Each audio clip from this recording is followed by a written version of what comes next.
பிறப்புக்கும் எல்லா உயிர்க்கும் பிறந்த பின்னர் யாவதும் ஊரே யாவரும் கேலி. உண்பது நாளே உடுப்பது இரண்டே, உறைவிடம் என்பது ஒன்றே. உழைத்து வாழ்ந்தோம் உழைத்து வாழ்வோம்.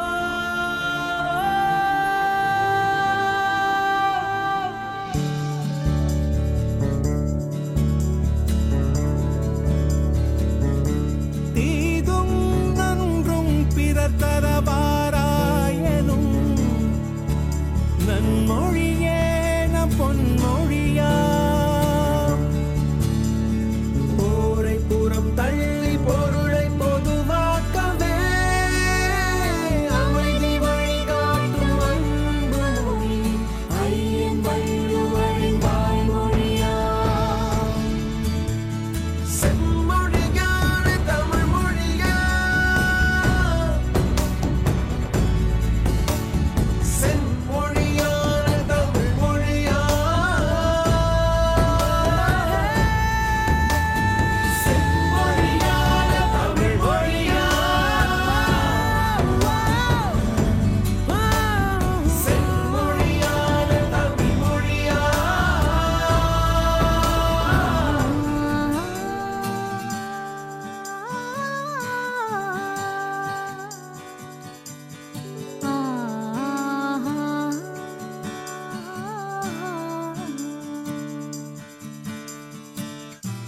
ஓரறிவு முதல் ஆறறிவு உயிரினம் வரையிலே உணர்ந்திடும் உடலமைப்பை பகுத்து கூறும்.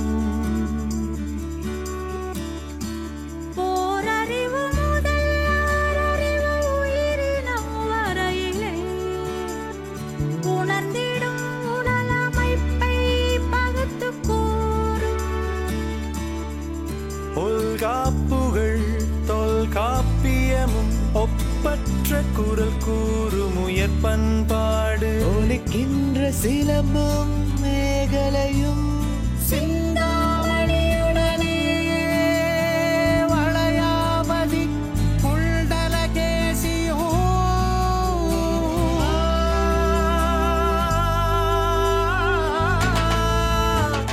செம்மொழியான தமிழ் மொழி. அன்பிற்சிறந்த தவமில்லை, அன்புடையார் இன்புற்று வாழ்தல் இயல்பு. உலகத் தமிழ்ச் சங்கம் மதுரையும் மதுரை திருமங்கலம் அரசு கலை மற்றும் அறிவியல் கல்லூரியும் இணைந்து நடத்தக்கூடிய மாண்புமிகு தமிழ்நாடு முன்னாள் முதலமைச்சர் முத்தமிழறிஞர் கலைஞர் அவர்களின் நினைவேந்தல் நிகழ்ச்சியாக 172வது தமிழ்கூடல் நிகழ்வு அமைகின்றது. இந்நிகழ்விற்கு தமிழ் கூடலுரையாற்றி சிறப்பிக்க வருகை தந்திருக்கும் புதுக்கோட்டை தமிழ்நாடு முற்போக்கு எழுத்தாளர் கலைஞர்கள் சங்கத்தின் மாநில துணைத் தலைவர் கவிஞர் நா. முத்துநிலவன் ஐயா அவர்களை மேடைக்கு வருமாறு அன்போடு அழைக்கின்றேன். திருமங்கலம் அரசு கலை மற்றும் அறிவியல் கல்லூரியின் சார்பாக முன்னிலையுரையாற்றி சிறப்பிக்க வருகை தந்திருக்கும் இணை பேராசிரியரும் துறை தலைவருமான முனைவர் வளர்மதி அம்மா அவர்களை அன்போடு மேடைக்கு வருமாறு கேட்டுக்கொள்கிறேன்.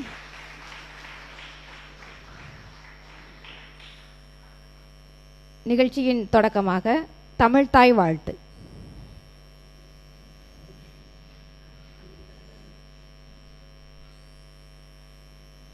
நீராறும் கடலுடுத்த நிலமடந்தை கெளிலொழுகும் சீராரும் வதனமென திகழ் பரத கண்டமிதில் தெக்கணமும் அதில் சிறந்த திராவிடனல் திருநாடும் தக்க சிறு பிறை நுதலும் தரித்தனரும் திலகமுமே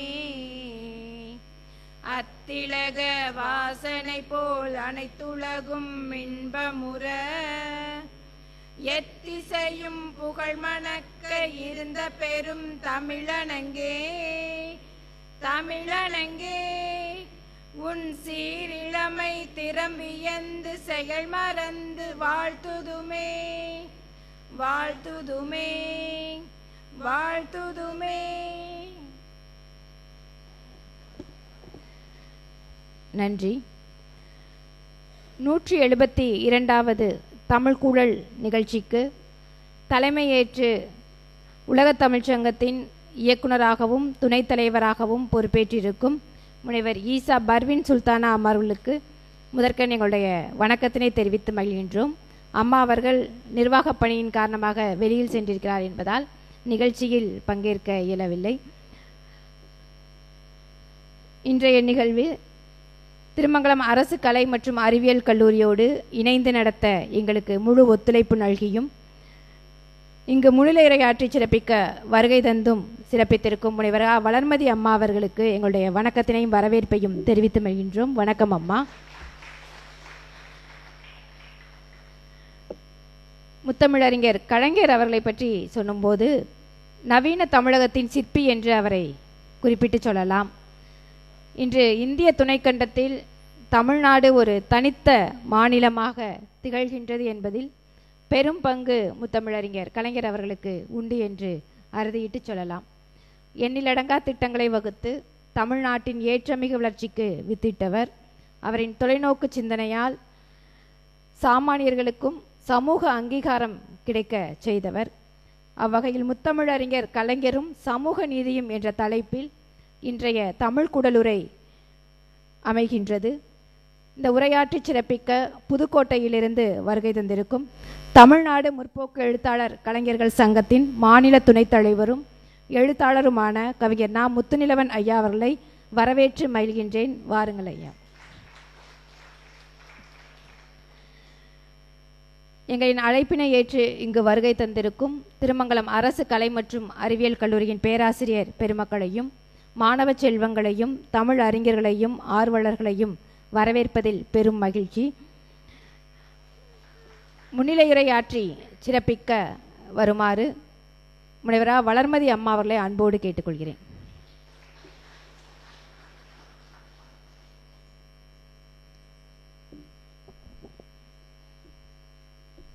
இருந்தமிழே, உன்னால் இருந்தேன், இமையோர் விருந்தமிழ்தம் என்றாலும் வேண்டேன். என் தாய் தமிழுக்கும் என் பெற்றோருக்கும் முதற்கண் வணக்கத்தை தெரிவித்துக் கொள்கிறேன். மிக நல்ல நாள் இன்றைய நாள், அப்படிதான் சொல்ல வேண்டும். காரணம், இன்று நமது முன்னாள் முதல்வர் முத்தமிழ் அறிஞர் கலைஞர் கருணாநிதி ஐயா அவர்களின் நினைவு நாள். அந்த நினைவு நாளை போற்றும் விதமாக இன்று நமது உலகத் தமிழ்ச்சங்கம் காலந்தோறும் சிறந்த அறிஞர்களை அழைத்து நல்ல தலைப்புகளில் சமூகத்திற்கான கருத்துக்களை முன்வைப்பதில் பேருதவி செய்து வருகிறார்கள். அந்த நிலையிலே இன்று கலைஞர் முத்தமிழ் அறிஞர் கலைஞர் கருணாநிதி அவர்களினுடைய சமூக நீதி என்ற பார்வையில் என்ற பொருண்மையில் தலைப்பினை அமைத்து கருத்துக்களை முன்வைக்க தகைசால் பேராசிரியராக, அதாவது தகைசால் எழுத்தாளர், கவிஞர், கவிதை எழுதுவதில் வல்லவர், சிறந்த கட்டுரைகளை சமூகத்திற்கு விழிப்புணர்வு ஆற்றுவதற்காக எழுதக்கூடிய தகைசால் கவிஞர் ஐயா முத்துநிலவன் அவர்களை அழைத்து உரையாற்ற வைத்திருக்கிறார்கள். நல்லதொரு கருத்துக்களை மாணவர்கள் பெறுவதற்காக வருகை புரிந்திருக்கிறார்கள். எங்கள் மாணவர்கள் குலம் போன்று கல்லூரியிலேயே இருந்தவர்கள் இன்று உலகத் தமிழ்ச்சங்க கடலில் நல்ல தமிழ் அமுதத்தேனை பருக வந்திருக்கிறார்கள். அவர்களுக்கு எனது வரவேற்பையும் வாழ்த்தையும் கூறி, இன்று நமது உலகத் தமிழ்ச்சங்கத்தினுடைய இயக்குனர் முனைவர் பர்வீன் சுல்தானா அம்மா அவர்களுக்கும், நல்லதொரு உரையாற்ற வந்திருக்கக்கூடிய நா. முத்துநிலவன் ஐயா அவர்களுக்கும், மலர்களிலிருந்து மகரந்தத்தை எடுத்துக்கொண்டு மகரந்த சேர்க்கை புரிந்து பல்வேறு மலர் தோட்டங்களை உருவாக்க காத்திருக்கக்கூடிய தமிழ் ஆர்வலர்களையும், வருங்கால இந்தியாவை வளமாக்க காத்திருக்கக்கூடிய மாணவ சமூகத்தையும் வருக என்று வரவேற்று, எப்பொருள் யார் யார் வாய் கேட்பினும் அப்பொருள் மெய்ப்பொருள் காண்பதறிவு என்ற நிலைக்கேற்ப நல்ல கருத்துக்களை மாணவர்கள் கேட்டு பயன்பெற வேண்டும் என்றும், பால்பட்டு நின்றதாம் ஓர் பாரதம் தேசம் தன்னை வாழ்விக்க வந்த நம்முடைய மகான் காந்தியடிகள் என்று கூறுவார்கள். அதுபோல் பால்பட்டு நின்ற நம்முடைய தமிழகத்தை நெறிப்படுத்த பல்வேறு சூழல்களில் தனது மேடை பேச்சாலும் எழுத்தாலும் கவர்ந்தவர் நமது முன்னாள் முதலமைச்சர் கலைஞர் கருணாநிதி அவர்கள். மாணவ கண்மணிகளுக்கு அவர்களுடைய பணி எந்த அளவுக்கு நிறைவு தந்திருக்கும் என்று தெரியவில்லை. அந்த தேசத்தில் பிறப்பொக்கும் எல்லா உயிருக்கும் சிறப்பொவ்வா என்று சொன்னான் வள்ளுவன். வள்ளுவன் கண்ட வாழ்க்கை நடைபெற்று வந்து கொண்டிருந்த சூழலில் முன்காலத்தில் அது பாழ்பட்டு நின்றது. ஆணும் பெண்ணும் சரிநிகர் சமமென கொள்வதால் இவ்வையம் தலை தோங்குமாம் என்றான் பாரதி. அந்த பெண்ணுக்கு அநீதிகள் இழைக்கப்பட்டு வந்தது. அதுவும் முன்னர் நம்முடைய கலைஞர் அவர்களின் காலங்களில் நிவர்த்தி செய்யப்பட்டது. அதனை இன்னும் முன்னெடுத்து பார்க்க போனோம் என்றால், நம்முடைய பாரதிதாசன் அவர்கள் புறாவின் வாழ்க்கையை கொண்டு தாமரை இதழ் விரிந்திட்டார் போல் வட்டமாய் கூடி இறையுண்ணும் அவற்றின் வாழ்வில் வெட்டுமில்லை குத்துமில்லை, வேறு வேறு இருந்து அருந்தும் கட்டுமில்லை, கீழ் மேல் என்னும் கண்மூடி வழக்கமில்லை என்று சொல்லி சமூகத்தில் இருக்கக்கூடிய ஒவ்வொரு சாத்திரங்களிலும் இருக்கக்கூடிய குறைகளை சுட்டிக்காட்டி தங்களுடைய எழுத்துக்களால் நம்மை எழுச்சி பெற வைத்து வெள்ளையனையே விரட்டிய அந்த வார்த்தை ஜாலங்கள், கவிதை வரிகள். அந்த நிலையில் நமக்கு தன்னுடைய கட்டுரையால் தமிழகத்தை எழுச்சி பெற செய்த வீரத்தமிழன் ஐயா முத்துநிலவன் அவர்கள் வள்ளுவரோடு விளையாடும் கவர்னர் என்ற தலைப்பில் வீர உரையாற்றி, கட்டாயம் அது ஒவ்வொரு தமிழனுக்கும் எழ வேண்டிய ஒரு வீர சிந்தனை. எப்படி என்றால், அவர் தன்னுடைய அவைகளில் செய்யக்கூடிய செயல்களை, அதாவது கவர்னர் ரவி அவர்கள் செய்யக்கூடிய அந்த செயல்களை முன்னெடுத்து மிக அழகான கட்டுரையாக வடித்தெடுத்தவர். அத்தகைய சிறந்த தமிழ் ஆர்வலர் நமக்கு உரையாற்ற வந்திருக்கிறார். அனைவர் சார்பாகவும் அவரை வருக வருக என்று வரவேற்று எனக்கு நல்ல வாய்ப்பளித்த நல்ல உள்ளங்களுக்கு நன்றி பாராட்டி விடைபெறுகிறேன். நன்றி, வணக்கம்.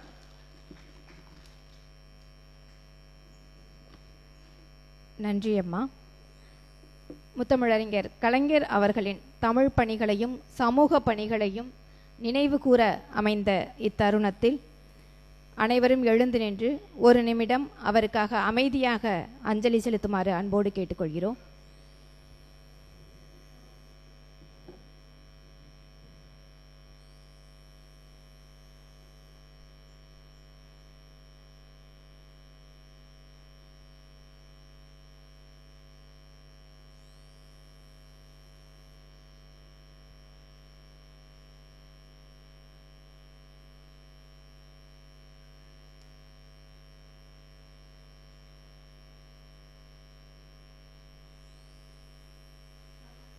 தனக்கென்று ஒரு தனி வாழ்க்கை கிடையாது.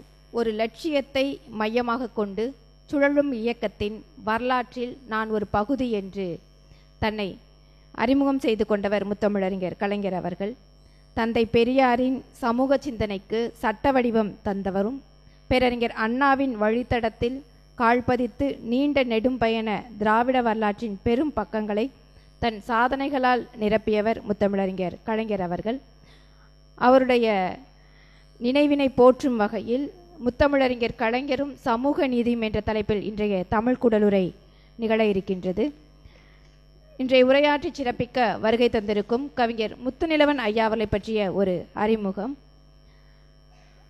ஐயா அவர்கள் தன்னை இப்படி அறிமுகம் செய்து கொள்கிறார். மனிதகுல வரலாற்றை எழுத இலக்கிய சான்று தரும் உலகின் ஒரே இலக்கிய தொகுப்பு நமது சங்க இலக்கியம்தான். கவிதையில் வடிவம் ஏன் மாறி மாறி வந்தது எனும் எனது ஆய்வுக்கும் அரிய கருவூலம் தமிழரின் பெருஞ்சொத்து. இன்று மட்டுமல்ல, இனிவரும் தலைமுறைக்கும் வாழ வழிகாட்டும் பழந்தமிழர் கால பெட்டகம். இன்றைய பிள்ளைகள் விரும்பும் வகை இதன் சாரத்தை கொடுக்க வேண்டியது அவசியம் என்று கூறும் எழுத்தாளர் நா. முத்துநிலவன் ஐயா அவர்கள் புதுக்கோட்டையிலிருந்து இங்கு வருகை தந்திருக்கின்றார். ஐயா அவர்கள் பட்டுக்கோட்டையில் பிறந்த பெருமைக்குரியவர். மே மாதம் 11ஆம் தேதி வேமு நாகரத்னம் கோவிந்தம்மாள் தம்பதியருக்கு மகனாக பிறந்தவர். இவருடைய இயற்பெயர் முத்து பாஸ்கரன். ஐயா அவர்கள் கட்டுரை, கவிதை, சிறுகதை, பாடல், நாடகம், ஓவியம், இலக்கிய ஆய்வு, வரலாற்று ஆய்வு, இணையத்தமிழ், மேடை பேச்சு என பல்வேறு தளங்களில் தன்னுடைய முத்திரையை பதித்து வருபவர். ஐயா அவர்கள் 35 ஆண்டுகள் அரசு பள்ளிகளில் தமிழாசிரியராக பணியாற்றி பணி நிறைவு செய்தவர். எழுதுவது பேசுவது மட்டுமன்றி களப்பணியாளராகவும் புதுக்கோட்டையில் திகழ்பவர். ஐயா அவர்கள் பல்வேறு நூல்களை இயற்றியிருக்கின்றார்.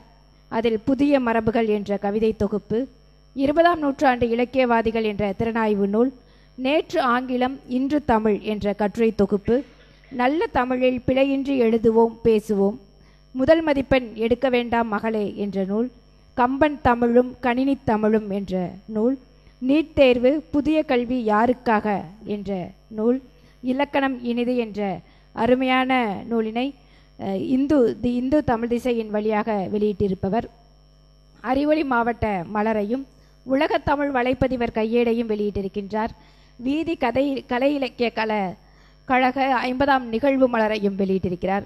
கவிதையின் கதை என்ற நூல் அச்சில் உள்ளது. ஐயா அவர்கள் பல்வேறு நூல்களை இயற்றி பெருமைக்குரியவர். அவர் பெற்ற விருதுகளை பார்த்தோம் என்றால், பாரதிதாசன் விருது கவிஞர் மு மேத்தா அவரிடமிருந்து பெற்றிருக்கின்றார். சிறந்த கவிதை தொகுப்பிற்கான விருதினை தமிழ்நாடு கலை இலக்கிய பெருமன்றத்தின் வாயிலாக பெற்றிருக்கின்றார். கல்கி நினைவு சிறுகதை போட்டி விருதுகளை 2 முறை வென்றிருக்கிறார். கவிதை உறைவு அமைப்பின் கல்வியியல் இளைஞர் நல நூலுக்கான முதல் விருதினை பெற்றவர். முதல் மதிப்பெண் எடுக்க வேண்டாம் மகளே என்ற நூலுக்காக. கம்பன் தமிழும் கணினி தமிழும் என்ற நூல் திருப்பூர் தமிழ்ச்சங்க விருதினை வென்றிருக்கிறது. சிறந்த அறிவொளி மாவட்ட ஒருங்கிணைப்பாளர் விருதினை பெற்றிருக்கின்றார். இவரது புதிய மரபுகள் தொகுப்பு 1995 முதல் 15 ஆண்டு காலம் மதுரை பல்கலைக்கழகத்தில் MA தமிழ் வகுப்பு பாடநூலாக இருந்தது குறிப்பிடத்தக்கது. ஐயா அவர்கள் இன்று முத்தமிழ் அறிஞர் கலைஞரும் சமூக நீதியும் என்ற தலைப்பில் உரையாற்ற வருகின்றார். வாருங்கள் ஐயா.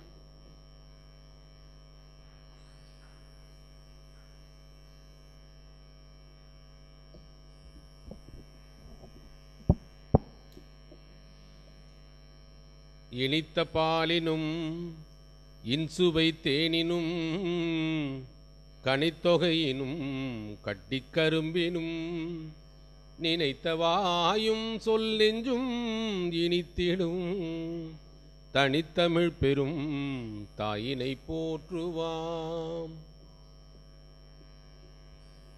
முன்னாள் முதல்வரும் முத்தமிழ் அறிஞருமான கலைஞர்களுடைய நினைவு நாளை ஒட்டி உலகத் தமிழ்ச் சங்கத்தில் ஏற்பாடு செய்திருக்கிற இன்றைய நிகழ்ச்சிக்கு தலைமையேற்று நடத்த சொல்லிவிட்டு சற்று வேலையாக சென்றிருப்பதாக தெரிவித்திருக்கும் அருமைக்குரிய சகோதரி முனைவர் ஈசா பர்வீன் சுல்தானா அவர்களே, இந்த நிகழ்ச்சியில் வரவேற்புரையாற்றியிருக்கிற ஆய்வு வளமையர் முனைவர் சகோதரி ஜான்சிராணி அவர்களே, முன்னிலை உரையாற்றி அமர்ந்திருக்கிற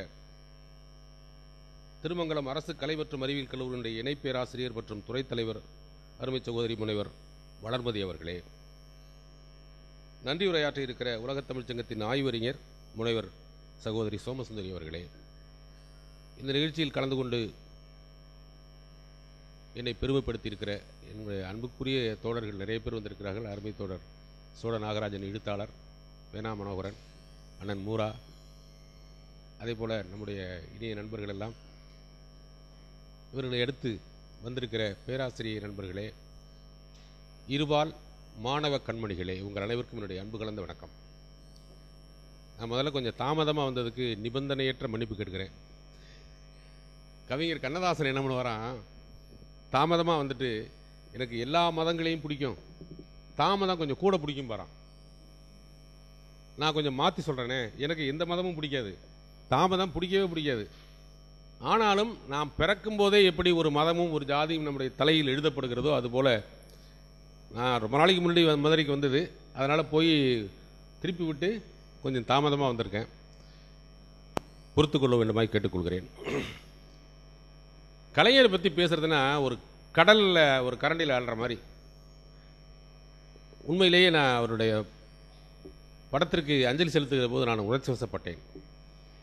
எத்தனையோ பேர் வாழ்கிறாங்க, பிறக்கிறாங்க, வர்றாங்க, முதல்வராகவும் இருந்திருக்காங்க, பிரதமராக இருந்திருக்காங்க, அமைச்சர்களாக இருந்திருக்காங்க, பல்வேறு அதிகாரிகளாக இருந்திருக்காங்க. எல்லாரையுமே நம்ம ஞாபகம் வச்சுருக்கோம். நினச்சி பாருங்க. பிரதமர்களே வரிசையாக சொல்ல முடியுமா உங்களுக்கு யாருக்காவது? வரிசையாக எல்லா பிரதமர்களையும். அதே போல் தமிழ்நாட்டின் முதலமைச்சராக 1947 இருந்திருந்தவங்க பேரெல்லாம் நம்ம வரிசையாக சொல்ல முடியாது. இதுக்காக உட்காந்து மனப்பாடம் பண்ண முடியும்? மனப்பாடம் பண்ணால் கூட மறந்துடும். ஒரு சிலர் தான் வாழ்ந்த காலத்தை தாண்டியும் நம்முடைய மனதில் இருக்கிறார்கள். அதுபோல் ஒரு மிகப்பெரிய சாதனையாளர். நாங்கள் அவர் கட்சிக்காரர் கிடையாது, அதையும் சொல்லிடணும். சில பேர் கட்சிக்காரர்னா அடித்து விடுவாங்க அப்படின்னு. அப்படி அல்ல. நீங்கள் சொல்ல போனால் அவர்கள் கட்சிக்காரர்கள் நடத்திய கூட்டத்திலேயே திருச்சி சிவா அவர்களும் நானும் பேசினோம். அப்பொழுது இதை நான் சொன்னேன், நான் கட்சிக்காரர் இல்லை, ஆனாலும் அவர் மீது உள்ள அபரிமிதமான அன்புக்கு என்ன காரணம்னா, நாம் இப்பொழுது வாழ்கின்ற வாழ்க்கையின் பல பகுதிகளை மாற்றி அமைத்தவர் அவர். அதில் ஒன்றும் சந்தேகமே கிடையாது. இங்கே இருக்கிற மாணவ மாணவிகள் 2 பேரையும் பார்த்து ஒரு கேள்வி கேட்குறேன், பதில் சொல்லுங்க பார்ப்போம். இப்போ நீங்கள் கல்லூரியில் படிச்சுட்டு இருக்கீங்க. உங்கள் அப்பா அம்மா 2 பேரும் பட்டம் பெற்றவர்கள் அப்படிங்கிறவங்க இருந்தால் கை தூக்குங்க பார்ப்போம். என்னுடைய அப்பா அம்மா 2 பேரும் போத் கிராஜுவேட்ஸ் அப்படின்னு சொல்கிறவங்க கை தூக்குங்க பார்ப்போம். ஒருத்தர் கூட இல்லை. இது ஒன்றும் ஆச்சரியப்படுறதுக்கு இல்லை. நானும் சென்னை உட்பட பல்வேறு மாநகரங்களின் கல்லூரிகளில் பேசுகிற போது இதே கேள்வி கேட்டிருக்கேன். இதே போல தான் 1-2 பேர், சென்னை போன்ற பெருநகரங்களில் 1-2 பேர், கோயம்புத்தூரில் ஒரு 4-5 பேர், அவ்வளோதான். நீங்கள் கை தூக்காததனுடைய அடையாளம் என்ன தெரியுமா? உங்களுடைய குடும்பத்தின் முதல் பட்டதாரி நீங்கள் அர்த்தம். சரியா? சரிதானே? அல்லது உங்கள் அண்ணன் இருக்கலாம், அக்கா இருக்கலாம், அது மாதிரி இருக்கலாம். மற்றபடி அப்பா அம்மாவுக்கு கிடைக்காத வாய்ப்பு உங்களுக்கு கிடைச்சிருக்கு. அப்பா அம்மா படிக்க மாட்டேன்னு எதுவும் சத்தியம் பண்ணி கொடுத்துருந்தாங்களா? இல்லை. அவங்களுக்கு அந்த வாய்ப்பு மறுக்கப்பட்டது. சமூக காரணங்களினால், பொருளாதார காரணங்களினால், ஏதோ ஒரு காரணத்தினால் படிக்க வாய்ப்பு மறுக்கப்பட்டது என்பதுதான் உண்மை. அது இன்னைக்கு இதை தாண்டி இன்னொரு கேள்வியும் கேட்பேன். இங்கே கேட்க வேண்டிய அவசியமே எல்லாம் போச்சு. தாத்தா பாட்டியில் யாராவது பட்டதாரி இருக்காங்களா? இருக்க வாய்ப்பே இல்லை.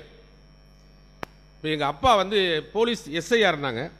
ஆனால் எஸ்ஐயா இருந்தாலும் கூட அவங்க படித்தது அந்த காலத்து 8ஆம் கிளாஸ் தான். நான் எம்ஏ வரைக்கும் படித்தேன். என் பிள்ளைங்களை எம்சிஏ, பிஎல், எம்பிஏ இப்படி படிக்க வச்சுருக்கேன். இப்போ அடுத்தடுத்த தலைமுறை கூட கூட படிக்கிறது தான் வாய்ப்பு. உங்கள் பிள்ளைகள் அது போல் அடுத்தடுத்து வரும். என்ன சிரிப்பு? என்ன வரும்ல? இதை கலைஞர் தன்னுடைய உரையில் சொல்கிறாரு. திருக்குறளுக்கு அவர் உரை எழுதியிருக்கார் இல்லையா? எல்லாரும் எழுதியிருக்காங்க. ஏகப்பட்ட பேர், அநேகமாக தமிழில் அதிகமான உரை எழுதப்பட்டது திருக்குறளுக்கு தான். அதில் பரிமேலழகர் மாதிரி உள்ள மோசமான உரைகளும் இருக்குது. நான் சொல்லிடுவேன் அப்பப்போ. பரிமேலழகர் உரை போல நுட்பமான உரையும் கிடையாது, சாதியத்தை மதத்தை உள்புகுத்திய உரையும் கிடையாது. நீங்கள் ரெண்டையும் போய் சேர்த்து தான் பார்க்கணும். அப்படி உரை எழுதுவதில் கலைஞர் எழுதின உரையில் இந்த கல்வியை பற்றி ஒரு வரி, ரொம்ப அருமையான வரி. அதை நீங்கள் தெரிஞ்சுக்கணுங்கிறதுக்காக சொல்கிறேன். ஒருமைக்கண் தான் கற்ற கல்வி ஒருவருக்கு எழுமையும் ஏமாப்புடைத்து. இதுக்கு பரிமேலழகர் உள்ளிட்ட தருமர், மணக்குடவர், தாமத்தர், மச்சர், இப்படி 10 பேர் இருக்காங்கல்ல, 10 பேர் உட்பட அதுக்கப்புறம் வந்த எல்லாருமே எழுதின உரை என்னன்னா, ஒரு பிறவியில் படித்தா 7 பிறவிக்கும் அந்த கல்வி பலன் தரும். இது உண்மையாது? உண்மையா இருக்க முடியுமா? போன பிறவியில் நீங்கள் என்ன படிச்சீங்கன்னு இப்போ தெரியுமா? இந்த பிறவிலேயே படித்தமாங்கிறது தெரியல, இன்னும் 7 பிறவிக்கு வரும். இதை தெளிவாக சொன்னவர் கலைஞர். என்ன சொன்னார்னா, 7 தலைமுறைக்கும் வரும்னாரு. ஒரு தலைமுறையில் படிக்கிற கல்வி 7 தலைமுறைக்கும் வரும் என்பது உண்மையா இல்லையா? சொல்லுங்க. உண்மை. அதுதான் சரியானது. அதைத்தான் அப்படி தெளிவாக, அப்படி எழுத்தல மட்டும் இல்லை, அரசியலிலும் அப்படி இருந்ததில் சமூக நீதி அவருடைய பார்வைப்பட்டு அல்லது அவருடைய கைப்பட்டு அவருடைய அரசியலால் மிகப்பெரிய மாற்றத்தை தமிழ்நாட்டில் கொண்டு வந்திருக்கிறது. சரி, சமூக நீதினா என்ன? முதல்ல அதில் ஒரு தெளிவு வரணும்ல. நான் ஒரு நீயா நானா நிகழ்ச்சி பார்க்கும்போது, இடஒதுக்கீட்டால் பலன் பெற்றவர்கள், இடஒதுக்கீடு தெரியாதவர்கள், அப்படி உட்கார்ந்துருந்ததில் ஒரு பையனை கூப்பிட்டு கேட்குறாங்க, நீ என்னப்பா நினைக்கிற இடஒதுக்கீடுன்னு? சார், இடஒதுக்கீடுலாம் அநியாயம் சார். பையன் சொல்கிறான், நீயா நானா நிகழ்ச்சியில் நீங்கள் வேணால் போய் பாருங்கள். அவன் என்ன சொல்கிறான்னா, நானும் இவனும் ஒரே ஊர் தான் சார். அவங்க அந்த பக்கத்து வீதி, நாங்கள் இந்த பக்கத்து வீதி. அது உங்களுக்கு புரியணும். ஒரே கிளாஸில் தான் படித்தோம், இப்போ ஒரே கல்லூரியில் தான் படிக்கிறான். ஆனால் என்னைய 7,000 ரூபா கட்டினா போதுங்கிறாங்க, அவரை 70,000 ரூபா கட்ட சொல்கிறாங்க. என்ன சார் நியாயம்? கோபிநாத் என்ன தெரியாம பண்ணாரு, அப்படியே மைக்க ஆடியன்ஸ் பக்கம் பிடிச்சாரு. இதை பார்த்து கொண்டிருக்கிற சமூக ஆர்வலர்களே, உங்களுக்கு நிறைய வேலை இருக்கு அப்படின்னு முடிச்சிட்டாரு. சமூக நீதினா என்னன்னு தெரியாம நிறைய பேர் இருக்கா. நான் ரொம்ப எளிமையாக சொல்றேன். 100 மீட்டர் ஓட்டப்பந்தயம், ஒரு 100 மீட்டர் ஓடுறீங்க. அப்ப எல்லாரையும் அஞ்சு பேர்னா 5 பேரையும் வரிசையா ஒரே தளத்தில் நிற்க வச்சிருப்பாங்க இல்லையா? அதே 100 மீட்டர் ஓட்டப்பந்தயத்தில் அப்படியே கொஞ்சம் கொஞ்சமாக மாறி மாறி வாங்க. 1500 மீட்டர் ஓட்டப்பந்தயம் போடும்போது அந்த மைதானம் எப்படி இருக்கும் பார்த்துருக்கீங்களா? மைதானம் நீள்வட்டத்தில் இருக்கும்.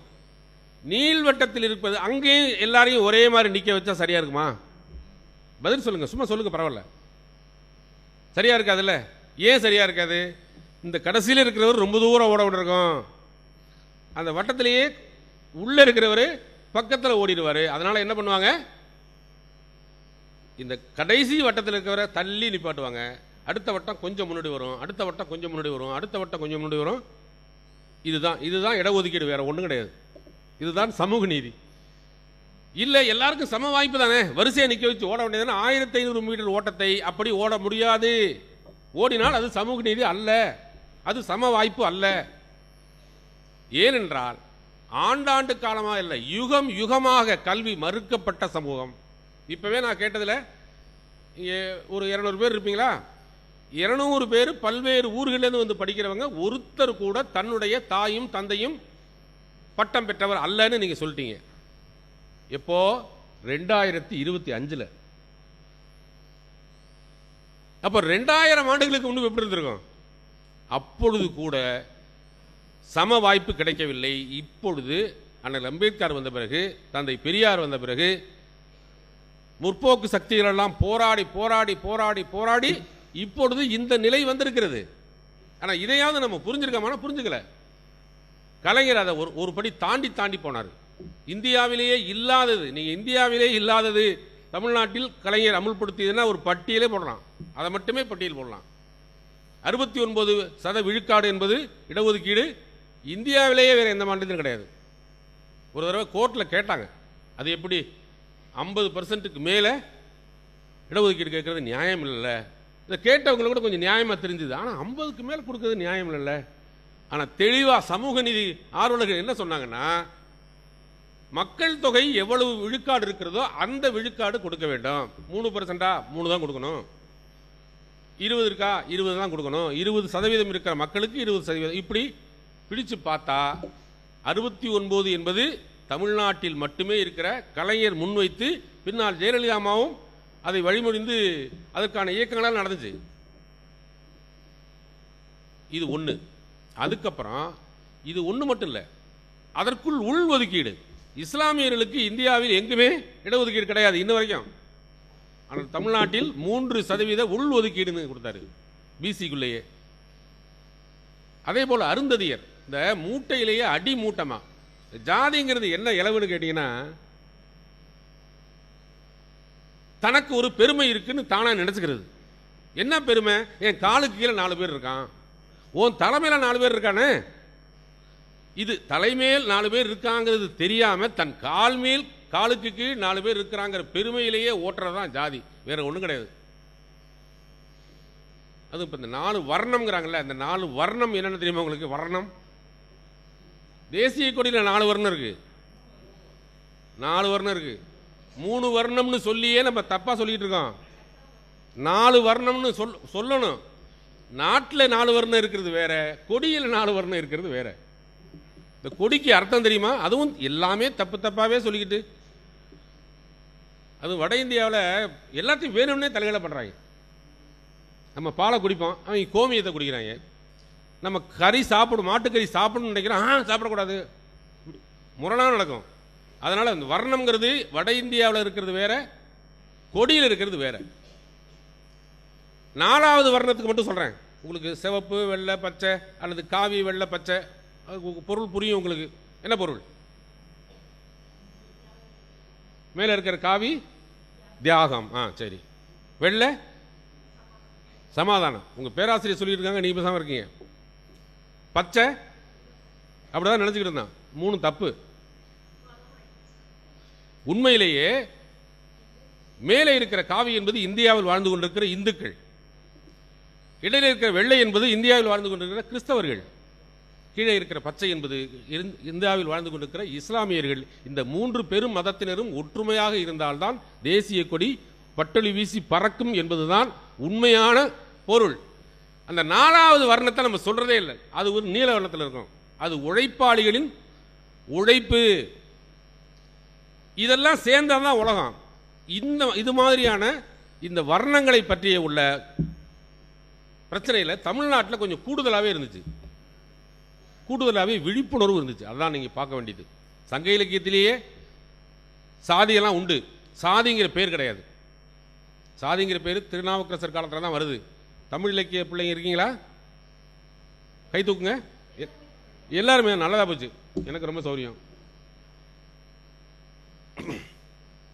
ஆனா மேற்பால் ஒருவன் கீழ்ப்பால் ஒருவன் கற்பின் மேற்பால் ஒருவனும் அவன் கட்படுமே என்று ஒரு மன்னனை, ஆரிய படை கடந்த நெடுஞ்செழியன் என்கிற மன்னனே சொன்னா, படிச்சவன் மன்னனை விட பெரிய ஆளு, அல்லது அவன் சொல்றதை இவன் கேட்பான் என்கிற கருத்து இருந்தது போலவே, இன்னொரு பக்கம் தொல்காப்பியத்தில் தாராளமாக சொல்லணுமே, உழுது உண்பான் உழுவித்து உண்பான், இதெல்லாம் இருக்குல்ல. இந்த வேறுபாடு இரண்டும் இருந்தாலும் கூட இவ்வளவு முரண்பாடாக இல்லை. வேறுபாடு வேறு, முரண்பாடு வேறு. ஆனால் கடந்த ஒரு 200-300 ஆண்டுகளாக இதனுடைய அழுத்தம் அதிகமாகி கல்வியும் இல்லாமல் ஆங்கிலேயர்கள் வந்த பிறகுதான் கொஞ்சம் கொஞ்சம் கல்வி வந்துச்சு. அது கொஞ்சம் கொஞ்சம் கல்வினா நீங்க தப்பா நினைக்கக்கூடாது, அதுக்கு முன்னாடி முட்டாளா வரணும் அப்படி அல்ல. அப்பொழுதே கல்வி இருந்தது, அறிவு இருந்தது. இவர்கள் தான் முதலில் வந்து உட்கார வச்சு ஒன்னா படிக்க. மெக்காலையை திட்டம்ல, நம்ம மெக்காலையை வந்து மனப்பாட கல்வி கொடுத்துட்டாரு, மூளையை மழுங்கடிச்சிட்டாரு, கொஞ்சம் கூட அறிவு இல்லாமல் பண்ணிட்டாரு அப்படிதான் சொல்றோம். அதுவும் தப்பு. அவர் வந்துதான் இந்தியாவில் எல்லா மதத்தினரையும் எல்லா ஜாதியினரையும் ஓரிடத்தில் உட்கார வைத்தார் என்கிற உண்மையை நம்ம மறந்துடுறோம். மனப்பாட கல்வியா? ஆமா, மனப்பாட கல்வி தான். மனப்பாடமே இல்லாம, கல்வியே இல்லாம இருந்தவங்க முத பிடிச்சி உட்கார வச்சாரு. அம்பேத்கர் என்ன பண்ணாங்க? வகுப்புல தொட்டு அடிச்சா கூட ஒட்டிக்குமா, அதுக்காக கல்லு கொண்டு அடிப்பாங்களாம், களிமண் உருண்டையை வச்சு அல்லது குச்சியை வச்சு. எப்போ? 100 ஆண்டுக்கு முன்னாடி அவர் விரட்டி விட்டாங்க. ஆனால் அவர் பார்லிமெண்ட் முன்னாடி கம்பீரமாக நிற்கிறார் இன்னமும். எதனால்? கல்வியால் கல்வியால் கல்வியால். ஆனால் அவரெல்லாம் அந்த போராட்டம் நடத்தினதுனால தான் இவ்வளவு வந்துச்சு. நான் சொல்ல வந்தது என்னன்னா, இந்த ஜாதிகள் இருக்குல்ல, இந்த ஜாதிகளை உருவாக்கியது யாரு? அந்த இடத்துல கை வச்சார் கலைஞர். சதுர் வர்ணியம் மயா சிருஷ்டி குண கர்ம விபாசக. என்னடா திடீர்னு ஹிந்தியில பேசுறாங்களா? சமஸ்கிருதம் யாருக்காவது தெரியுமா?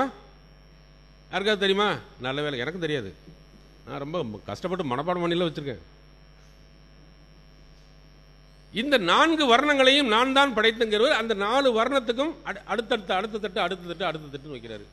இதுக்கு இந்த வர்ணங்களில் ஏற்படுகிற கலப்பு தான் ஜாதி. இங்க ஜாதியும் வர்ணமும் ஒன்றல்ல. இதுல சொன்ன தப்பா நினைச்சுக்காதீங்க. பல்லு பெற 18 ஜாதின்னு உருவாக்கி விட்டாங்க. ஏகப்பட்ட ஜாதி உள்பிரிவு. இந்த பிரிவுகளில் யாரு பெரிய ஆளு யார் சின்ன ஆளுங்கிறத மோதியே நிறைய நம்முடைய தமிழர்கள் வாழ்க்கை வீணா போச்சு. அதனால் பாரதிதாசன் சொன்னாரு, சாதி ஒழித்தல் ஒன்று, நல்ல தமிழ் வளர்த்தல் மற்றொன்று, பாதியை நாடு மறந்தால் மற்ற பாதி துலங்குதல் இல்லை என்று பாரதி தன்னிடம் சொன்னதாக பாரதிதாசன் சொல்றாரு. தன்னுடைய கருத்தம் அதுதான். பாரதியும் சொன்னாரு அப்படின்னு சொல்லுவாரு. இதை ஒழிக்கிறதுக்கு என்ன வழினா, ஏன் இவர்கள் கீழே இருக்கிறார்கள், இவரை மேலே கொண்டு வருவதற்கான வழி என்பது அவர்களுக்கு பொருளாதார வாய்ப்பை ஏற்படுத்தி கொடுப்பதுதான். அதனால் இந்தியாவில் வேறு எந்த மாநிலத்திலும் இல்லாத 69%, 31, 18, 20 இதுக்குள்ளேயே இடஒதுக்கீடு, அதில் சிறுபான்மையினருக்கு. அதுவும் சொல்லப்போனால் இன்னொன்று யோசிச்சு நிறைய, நீங்க யாரெல்லாம் அடித்தட்டில் இருக்கிறார்களோ அவர்களை தூக்கி விடுவதுதான் கலைஞருடைய மிகப்பெரிய சாதனை.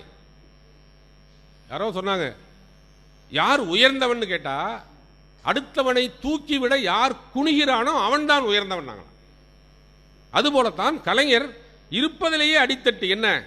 சிறுபான்மையினரா, தாழ்த்தப்பட்டவரா, மலைவாழ் மக்களா, மாற்றுத்திறனாளியா பெண்களா?